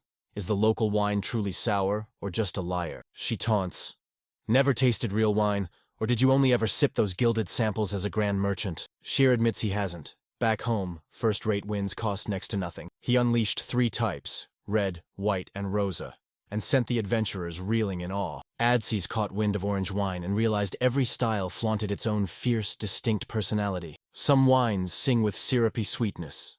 Others snap with bone-dry bite. Some float featherlight.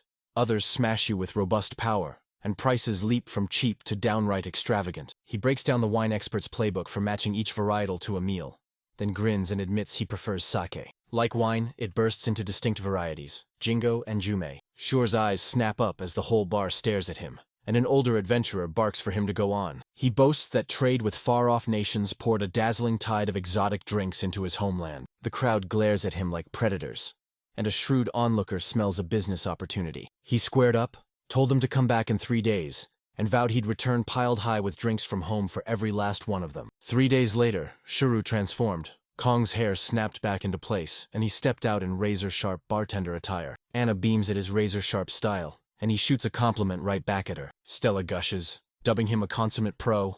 Shira smirks and declares she looks stunning. Lai sweeps in, drinking in everyone's polished elegance, and calls out, "Is Anna helping out?" Cher tried to block the girl from working, but she stood her ground and marched in with her mother. Nesca shouts, "All set!" with ice she conjured by magic shimmering around her. As Keela pours drinks, Shuru slides everyone's favorites forward.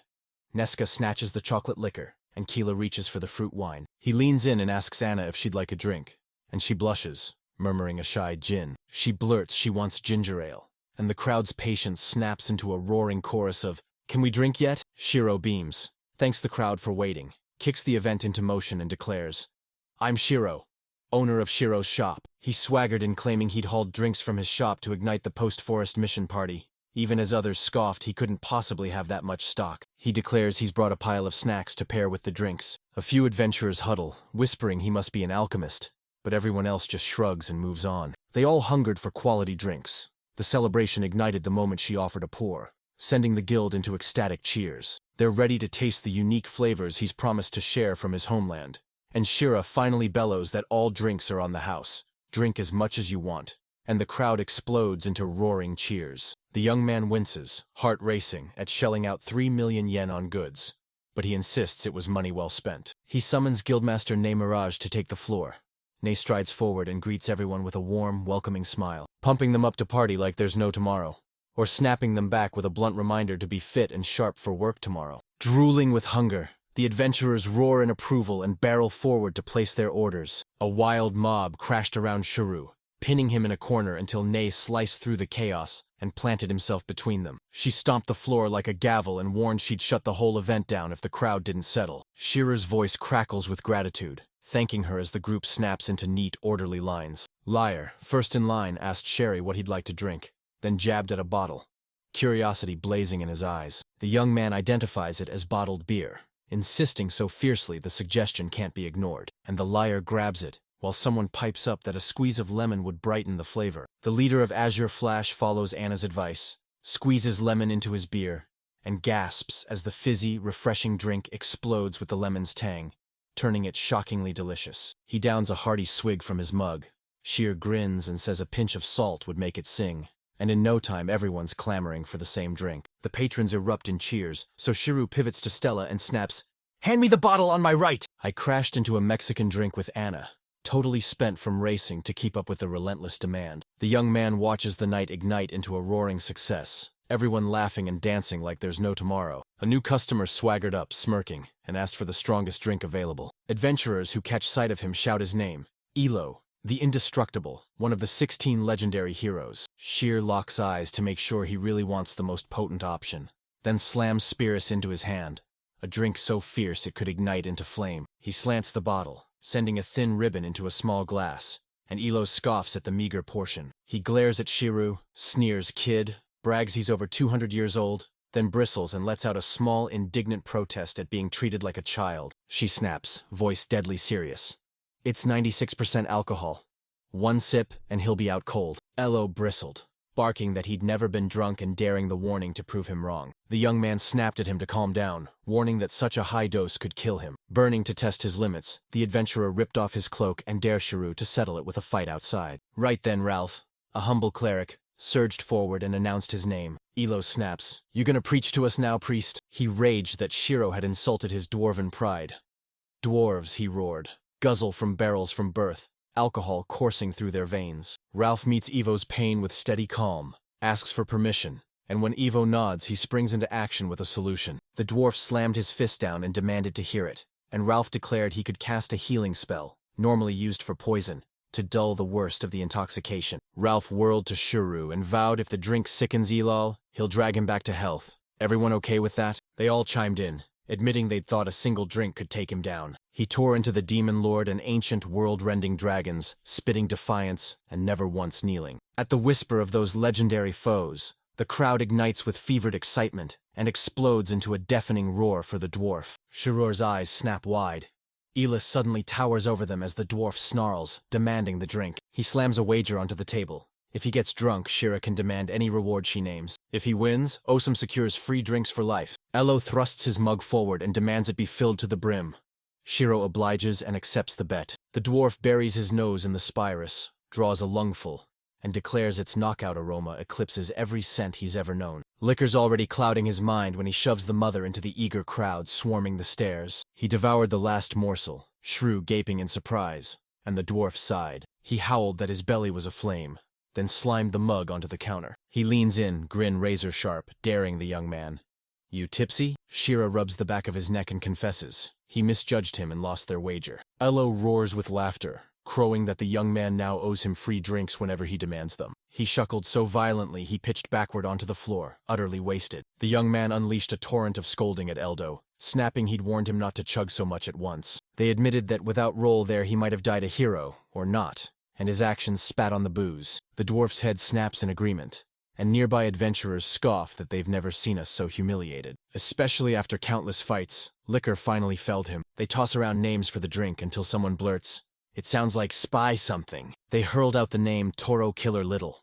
Did she know the hero killer drink would tear across the continent like a tempest? The guild hall bursts at the seams. Adventurers sprawled everywhere and out cold after a night of reckless drinking. Neska's cheeks flare red as she gasps. She's never tasted anything so delicious. And Keela beams, announcing she'll bring some home for her friends, while Liar watches in disbelief. Teary-eyed snaps, "Did they really drink every last drop of Shearer's supply?" Shear admits it bleeds his wallet. Yet every adventurer now forges the brew he calls his own. Liar gapes at him, wide-eyed and speechless, then bursts out, "You're the legendary merchant!" The young man smirks. If tonight's chaos can pry loose some of the tension, he's pleased. Right then, two adventurers explode into a brawl, but they're so sloshed they flop into a drunken heap and pass out. He notes it's especially helpful since Anna handles lots of the guild's deliveries. Killa slaps Shrew's back, grinning as he hails him a rock-solid man. The young man growls that it's done, and the cat shoots back she barely tapped him, while the liar narrows their eyes and demands to know the evening's true purpose. The warrior locks onto the box, then bursts out that delicate fairy wings are poking from inside. She rushes back to her, breathless, and asks if her friend showed up. Gloomy Patty shakes her head. No, he hasn't. And the young man shrugs, figuring he's probably not an adventurer. The fairy explodes into apologies, voice cracking, because Shuru went through hell for her. The young man and the warrior pinned her with pitying stares as days bled away with no sign of Patty's friend. He paraded the pendant through every street like a desperate showman, but no one knew it. He plastered the town with posters, and still it led to nothing. Shiru leans in, voice low, and tells the fairy her friend may have slipped out of town. He jabbed a finger at the horizon and roared that numerous human cities sprawled beyond their borders. Petty squints and guesses about 20, and Anna flings her arms wide, roaring that it's way more. Patty slumps, swallowed by the sea of people, panic knotting her gut as she scrambles for any way to track her friend down. Sankara slams his fist against the door, bellowing Shuru's name. The young man jolted as the mayor and St. Kara locked him with stern glares.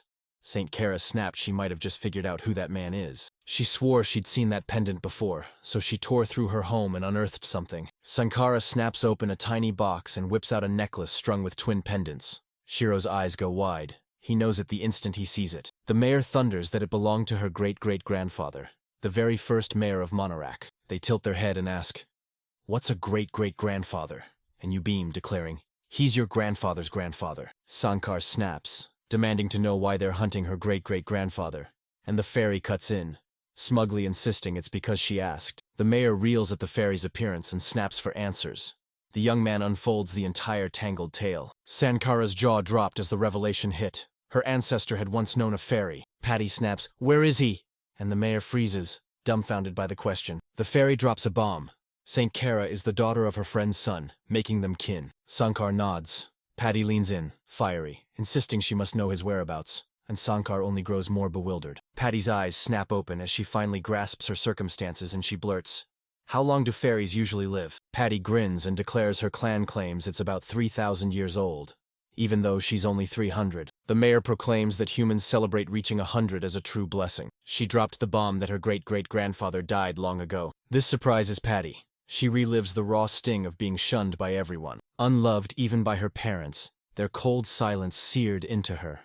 She believed no one would miss her when she vanished. Under a blazing full moon, she shattered the rules and blasted out of her territory, wings cleaving the night until she found her friend waiting. Someone finally locked eyes with her, the first to pour pure warmth and kindness straight from their gaze. He was the first to toss her a grateful thank you, the first to light up with a smile for her, and the first to dive into play and battle at her side. He hurled himself between her and danger, risking everything, then pressed a pendant into her palm, a promise of their bond, and the first treasure anyone had ever given her. She clutched every moment they shared to her heart, a girl who had been friendless until companionship suddenly crashed into her life. This friend became her closest companion, the first to spark tears of pure joy in her eyes. She stalled, swallowing her name the moment he asked, terrified it would snap the fragile bond between them. A silent dread coiled in her gut, whispering that a confession would shatter their friendship.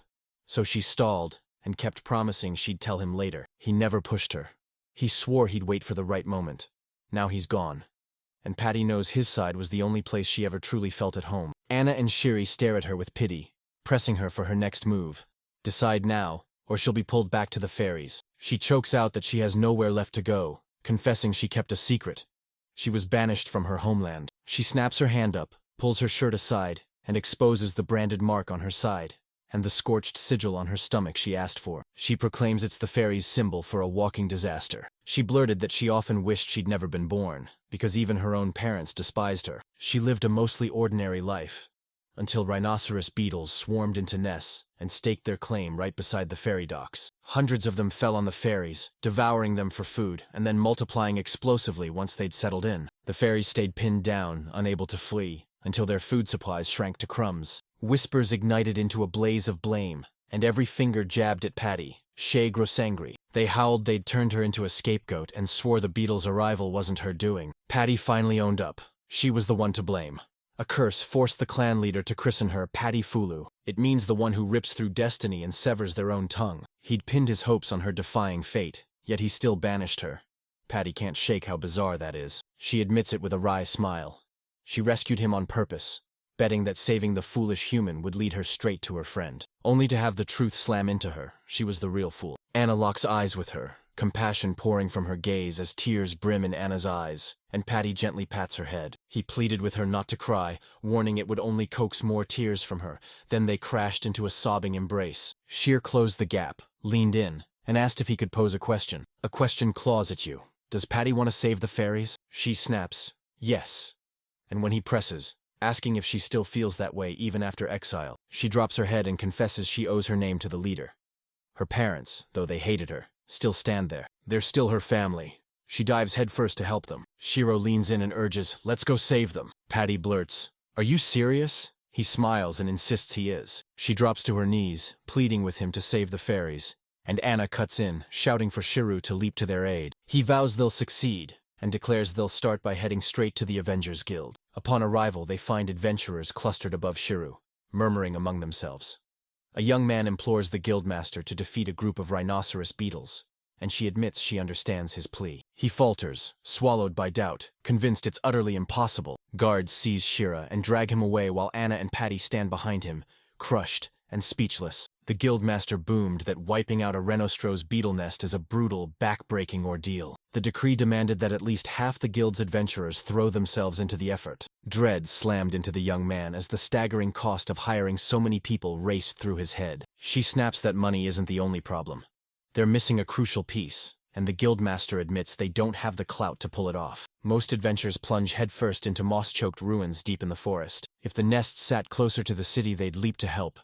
But fairy territory holds them far away, turning every attempt to gather them into a perilous hunt. She tosses out an excuse that she can't help, then pivots and strides off to tend to other duties. Shiro refuses to back down and screams to stop her. The young man hatches a bold new plan. He pressed them to handle it like a deal, not some buttoned-up formal job. Confusion flashed in Nei's eyes. He leaned in and begged, please, hear me out. He clamps onto her focus and detonates his inventory ability, ripping a portal open right before her eyes. Nia freezes, stunned by the sight, as Sheer explains this is his special skill. He lays out his plan. When the adventurers hit the ruins, he'll bend his power to lift and sling armor and gear into place, speeding their work. Even if his beetle problem drags on for days, they blaze past any exploration and get down to business. He whirls to the guildmaster and presses for her verdict. May admits the suggestion is irresistible, and a spark of hope flares to life in the young man. His optimism collapses as Ney slams down her own enchanted container, yanks it open to prove she can do the same, leaving the shearers floored while she boasts it can hold as much as 3 wagons, and it aches with pity for him. Nia's voice cracks as she apologizes again for denying his plea. Isla storms in, eyes blazing, and snaps, "What's happening?" Elo's eyes flash. Has the young man fallen into a bind? She pops her head in to check if he's being too noisy, then sheepishly says, "Sorry." He blurts, frantic that he absolutely must get rid of the forest rhino service beetles. Elo Adwar froze, weighed his words, then blurted he hadn't meant to add more. Sharu's eyes blaze with disbelief as he snaps, "Are you serious about helping? Why would you even offer?" The dwarf's grin snaps him right back to the bet they made. Memory slams into the young man, yet the eldest rumbles that he's truly forgotten. Got doubts he's legit?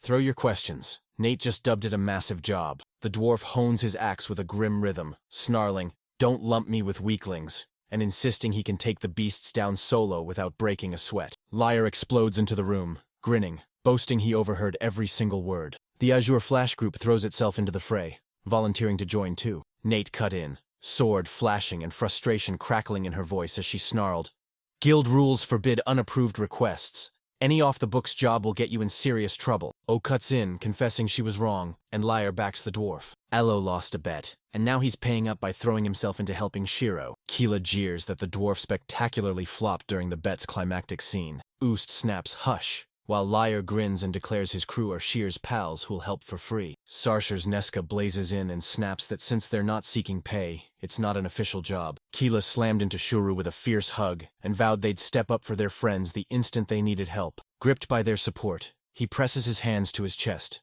thanks them with burning eyes, and swears that the moment the last beetle falls they'll celebrate together. A few passing adventurers drift over and demand to know if helping will score them more Shear's drinks. The young man smirks, depends, and reveals he unearthed a bottle of rare fairy meat while sorting his stock. The adventurer gaped. Stunned he owned a legendary drink, then snapped up the chance and signed up while others dove in right behind him. Nay's eyes dart around, panic crackling as she snaps she won't allow it, and demands everyone's attention beyond the ruins, jabbing a finger at the young man as she speaks. She narrows her eyes, questioning what proof he could possibly show that the item belonged to him.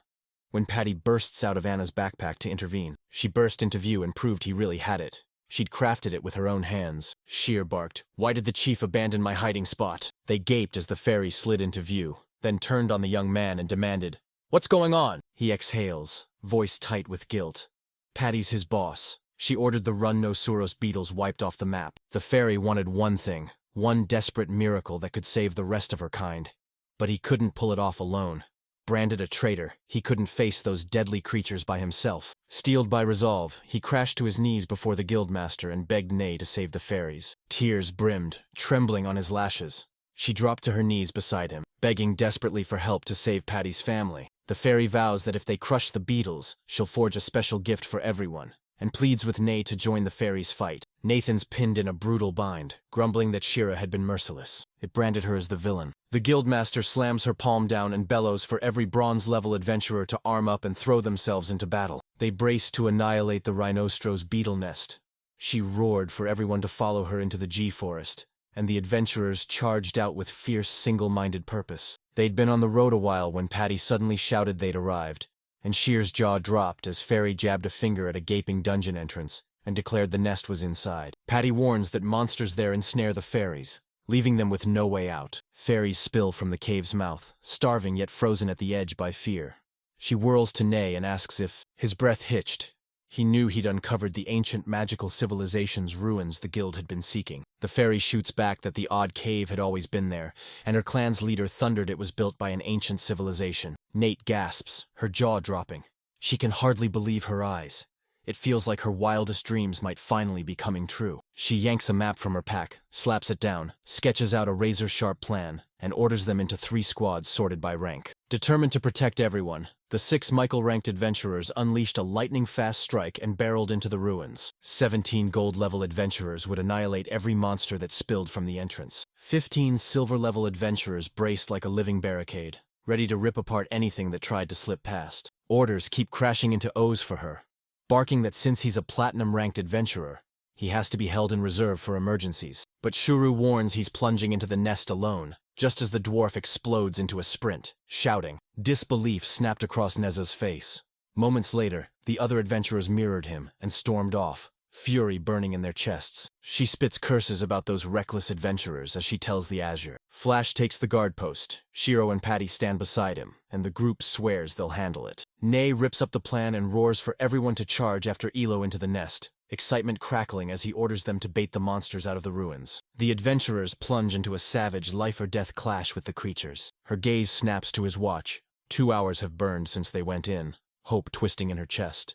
Then Nay suddenly shows up in the young. He barrels up to her, breathless and urgent, and snaps, "How's the mission going?" He always barged in last and bellowed, "What do you think of me, Shira?" His reliable axe slung over his back. The dwarf crowed he hadn't even broken a sweat. Nay charges in to back him up, roaring that he single-handedly took down nearly all the beels. The guildmaster thundered she saw it with her own eyes and swore every last monster lay dead. Shira freezes, jaw agape. She can't wrap her head around O single-handedly tearing through hundreds of monsters. Ni's eyes go wide. He nods, agreeing it's unbelievable. The young man asks if the monsters saved a queen bee for the final, deadly challenge. The dwarf barked he had no clue, and if one ever existed, he'd have smashed it with the rest. He turns to Nay and snaps, "I'm starving. Did you bring meat and drinks?" Shira barrels back to Patty, grinning, and shouts, "This is huge!" The fairy freezes for a heartbeat, then relents and agrees. The young man leans in, eyes blazing, and asks, "Do you want to tell the other fairies?" She starts to answer, and a desperate cry for help explodes into Howdy's ears. She snaps, "Did Shira hear that too?" He freezes, baffled, with no clue what she's talking about. A flash of understanding explodes in her mind. She bolts. Alarms scream as she explains she must leave. Panic floods Shuru and he bolts after her, while Lear demands to know where he's headed. Strange sounds rip through the air as a tiny fairy rockets in, begging for help, panic rattling her voice. Razor talons shot out and ripped the little fairy from the air just as Patty burst onto the scene, battle-ready and charging straight at the beast. She freezes mid-gesture, panic clawing at her. What if her magic hurts the captured fairy? Patty barreled into the monster, striking it and roaring for it to release the tiny fairy. But the beetle hurled her backward with bone-jarring force. Shira sprinted over, panic clawing at her, while Keela launched herself onto the monster, shouting she knew its weak spot. She lunges, drives her blade into the insect, flinging the tiny fairy free as it tumbles downward. Nesca conjures a gleaming spear of magic that rips into the monster, and Patty dives in to scoop the tumbling fairy from the air. He lunged to her side and frantically searched for wounds, desperate to know she was unharmed. Express slammed a hand to his chest and bellowed a fierce thank you to the sorceress and the scout for their aid. Liar scoured the chaos, shouting to see if they were okay as more monsters swarmed him and Ralph. The warrior roars that the situation is dire, as a relentless tide of insects spews from the nest, swarming and trapping the group. Nay froze, disbelief roaring in his chest. He'd watched the dwarf demolish every one of them just moments ago. An adventurer lunges forward, shouting that he uncovered a secret exit at the back of the nest. A secret had been buried beneath the monster's remains. Ninesis locks eyes on Kidding and Blaine and shoulders the blame. She, as guildmaster, missed this oversight. Petty shouted that the fairy's safety hangs by a thread unless they act now. Sherry snaps a question at her. "Can I tap into the magic you used earlier?" Liar snarled that the foes never stopped coming, then zeroed in on the young man with a patty and demanded, "What are you up to?" Sheer presses Fairy for confirmation. They must strike together, and Fairy snaps back that she's ready. Shoulder to shoulder with Patty, the young man clutches his makeshift flamethrower. They unleashed a titanic, searing burst of fire that ripped through the air as the monster collapsed into smoldering ashes. They stand stunned.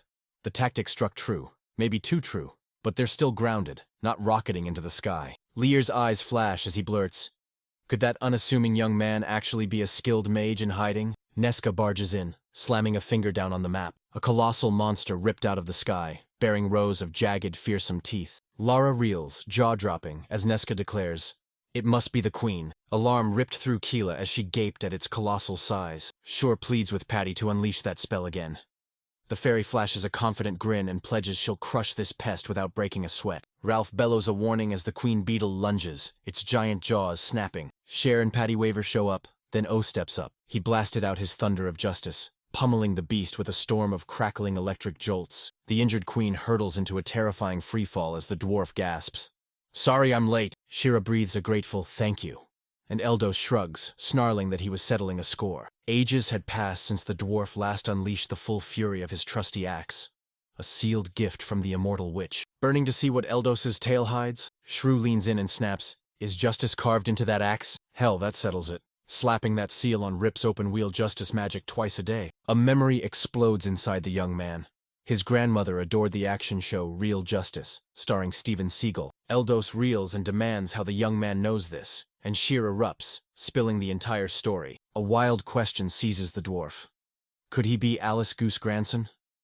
He spots a faint likeness in his face, and a voice slices the air, calling Patty's name. Someone cries, "What's happening?"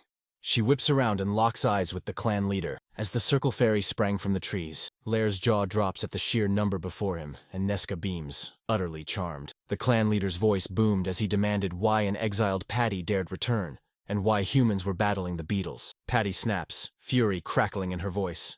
"You shouldn't care. You banished me, so I owe you no explanation." Sheeran storms forward, introduces himself to the leader, and credits Patty with saving his life. They pulled him into the fight, charging him to crush the monsters and shield the fairies. The elder demanded, "Did Patty come back to rescue us?" He jabbed a finger, sneering at the cruel twist. The cursed one had become their savior. Nesca cuts in with a sharp question, and Patty reveals the birthmark on her belly to the sorceress, warning that any fairy born with that mark brings disaster to their people. The sorceress, awestruck, identifies it as a seal. Nesca snaps at the guild sorceress, revealing the sigil branded those gifted with overwhelming magic. Patty reveals that ages ago, countless people bearing the seal were tormented as their powers went feral and swallowed them whole. That was ancient history now.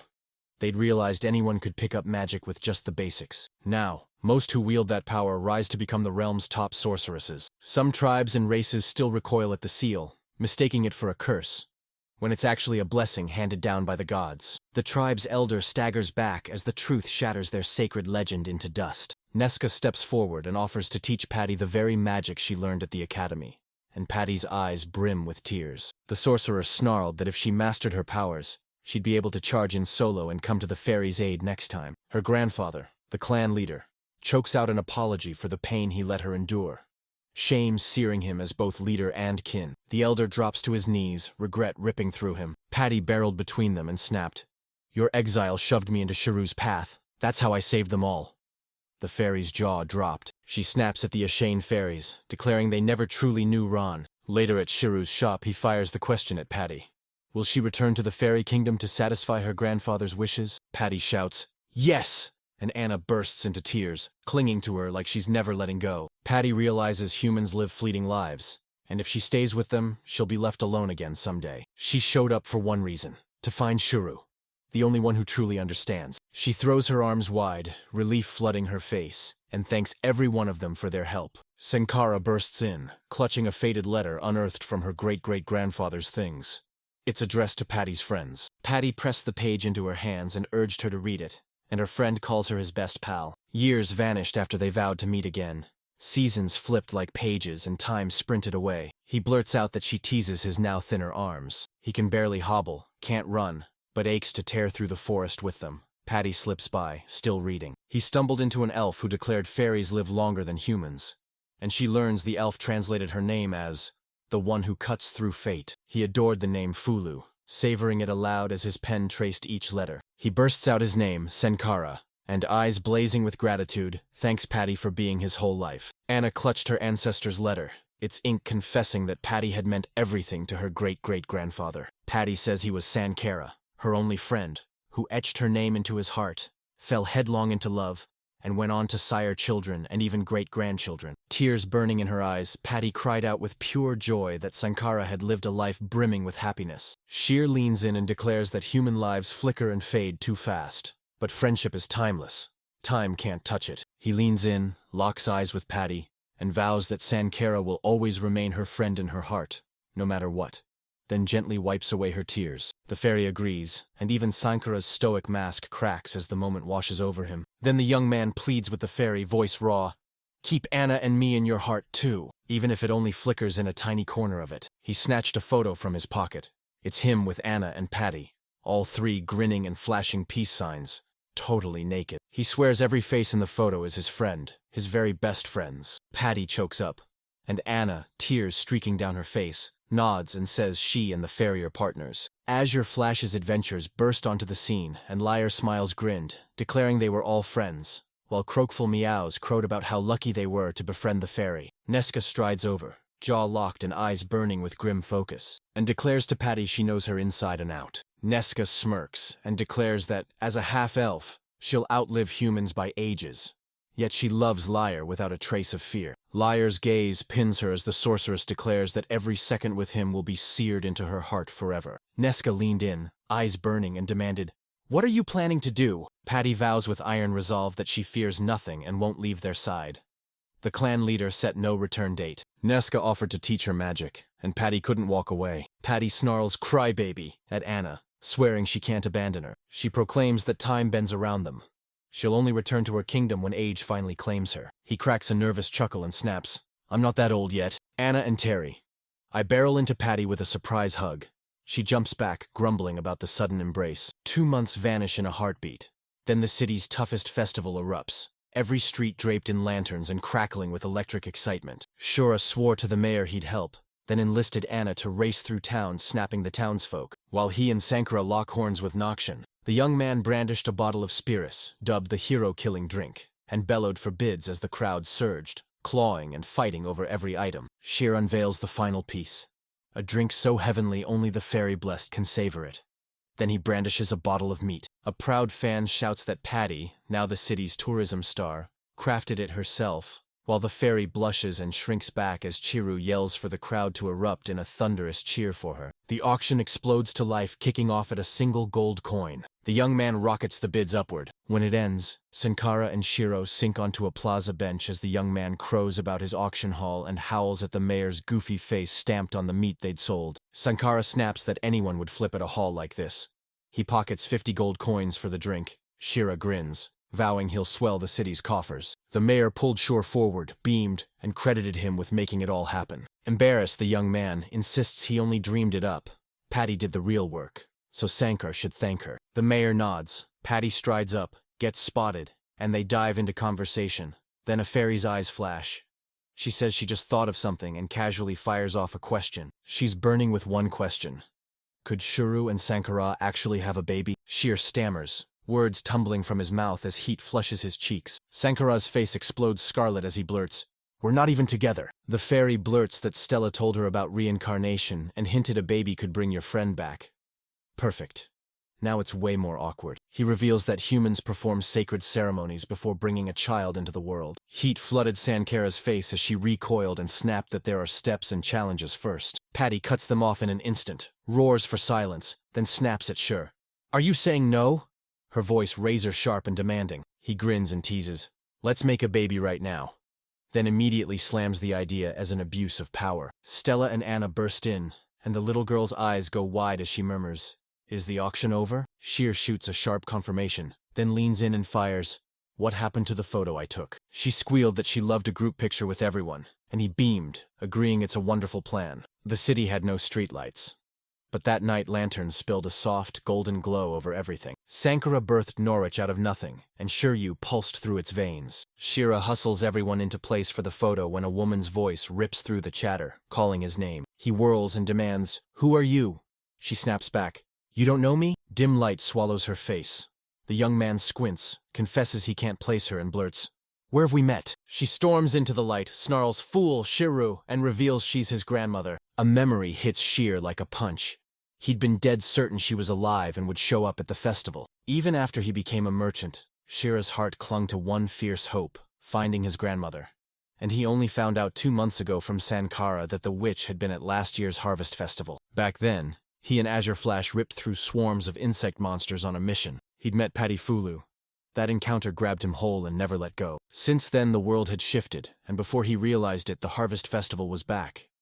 He was right in the thick of it, laughing and celebrating with his friends. At that precise moment, she exploded into view, catching Shuru completely off guard. He snapped, "What did you just say?" And she demands cheese for his grandmother. Anna snapped, "Who is this woman?" She flat out declares she's his grandmother, and the little girl snorts that she looks way too young to be one. The woman beams, strides up to Shuru and throws up a playful peace sign.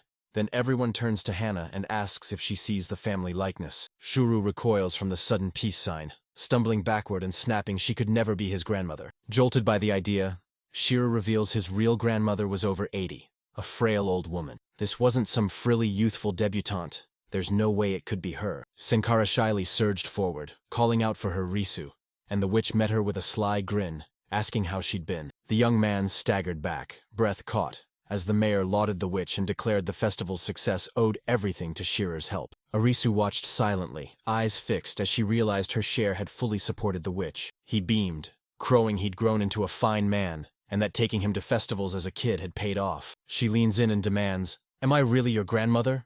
and keeps insisting she is. He fires a test. "What's your favorite movie?" And Arisu snaps back, "Lethal Weapon." He leans in, prodding for her runner-up. Eurus teases Braveheart as a contender, then flashes a grin and names Mad Max. Sheer leans in and asks who her favorite actor is, and she snaps back, "Nell Gibson," voice steady as steel. A Rishu-sized figure snapped that he was being overly careful and that it hurt her feelings. She leans in, eyes glittering, and taunts him. "Remember being 7? How you wet your pants on the way home and I had to change you?" Shearer snaps she didn't have to mention that and demands, Where were you all this time? And why did you leave without a single word? Aruzu locks eyes with him, voice a soft whisper. I'm sorry, please don't be upset. Patty steps in, worry burning in her eyes, snapping, Who is she? As raw, crackling mana surges from the woman, Saint Kara flashed a brilliant grin and declared she'd introduced the living legend. Arisu, the immortal witch, beckons everyone nearby and they swarm toward her. The crowd surged, every soul clamoring to speak with the witch. Arizato heckles the mayor for bellowing. Sankara squeaks an apology, and the witch hushes her with a weary smile, saying she's used to it by now. All joy was snatched away. She couldn't enjoy the festival anymore.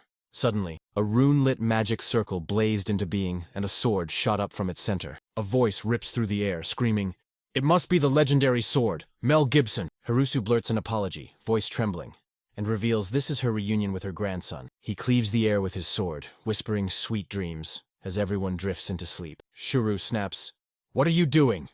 As the witch soothes the young man, insisting what he saw was nothing but a trick of the mind. She closes the gap and pulls him into a tight, breath-stealing embrace. He jerks away, resisting, and snaps, What are you doing? Risu snapped they had to hurry and leave.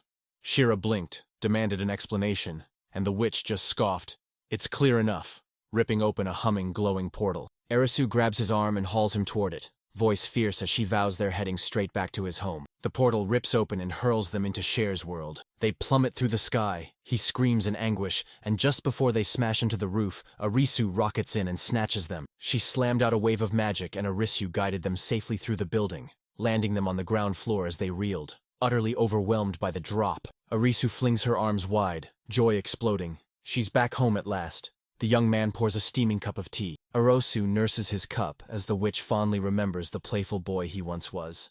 Now he waits on her with a sour scowl, snapping that he's 25, not a child, and the witch grins, noting how eager he is to speak his mind. She agrees and snaps that he's loaded with questions, starting with the one burning hottest, so he erupts, demanding, Who are you, really? Pouting, Risyu snaps that she already told him she's a witch. Isn't that enough? He snaps that it clears nothing and demands she act her age. Shira admits her disappearance unleashed chaos in the family, and, voice raw, asks why she vanished without a word. Rusu shrugs and snaps, Witches have reasons of their own, ones I can't share. He snapped, furious they were dodging the question like that. It's not right, and then blurts, Are you using magic to appear youthful? She snarls and denies it outright, insisting her youthful face is her true self, leaving Shur stunned. Arisu ripped away the illusion. Her haggard, elderly look was just a magic disguise, forged so no one would suspect she never aged. She beckons Shuru closer and snaps, Watch closely. Then the figure morphs into a frail, elderly shell right before his eyes. The young man gapes as the girl withers into a wrinkled old woman before his eyes. The witch taunts him with a wicked grin, asking if he's thrilled to see the grandmother he remembers. Shirin insists he's not. He's just shaken, confessing it's almost too much to process. Arisu reveals Shur's grandfather once begged her to stay forever young for him, drowning her in praise, calling her cute and beautiful. She says they plunged into fevered nights, their faces flushed and pressed inches apart. Shiro throws up a hand and shuts her down, begging her to spare him the details about his grandparents. Harisu lets out a sharp chuckle and asks if he still has any more questions. The young man spins and jabs a finger at the portal hidden in the closet. Then Harser's voice explodes as he recounts how long ago it all began. She and her husband burned through every last penny building the house, left broke and aching for travel with not a cent for a single getaway. She hatched a daring plan, transform an unused room into a living portal that ripped open a direct passage to Rufaro. They plunge into endless adventures, squeezing every last thrill from their magical escape.